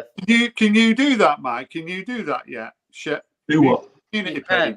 page. You can share live streams. I didn't know this. Yeah, you can. Yeah. Yeah. I don't know. I don't know if I can or not. And then if you're in live StreamYard, you can share it and open it up on your channel, which I didn't know you could do. Yeah. So, but anyway. I didn't know you could do that. Yeah. Yeah. Right. Yeah. Anyway, have a good it's week. getting late, folks, isn't it? Oh bloody hell! Yeah. 20 to 1. Right then. All Yeah, I right. think so. Close it down. If you want to hang around, Yeah, for it is, a yeah. minute, Yeah, nearly 20 to 1. Yeah. I'll stay. I'll stay here for a minute. Yeah. I'm Right, running yeah. out of battery though.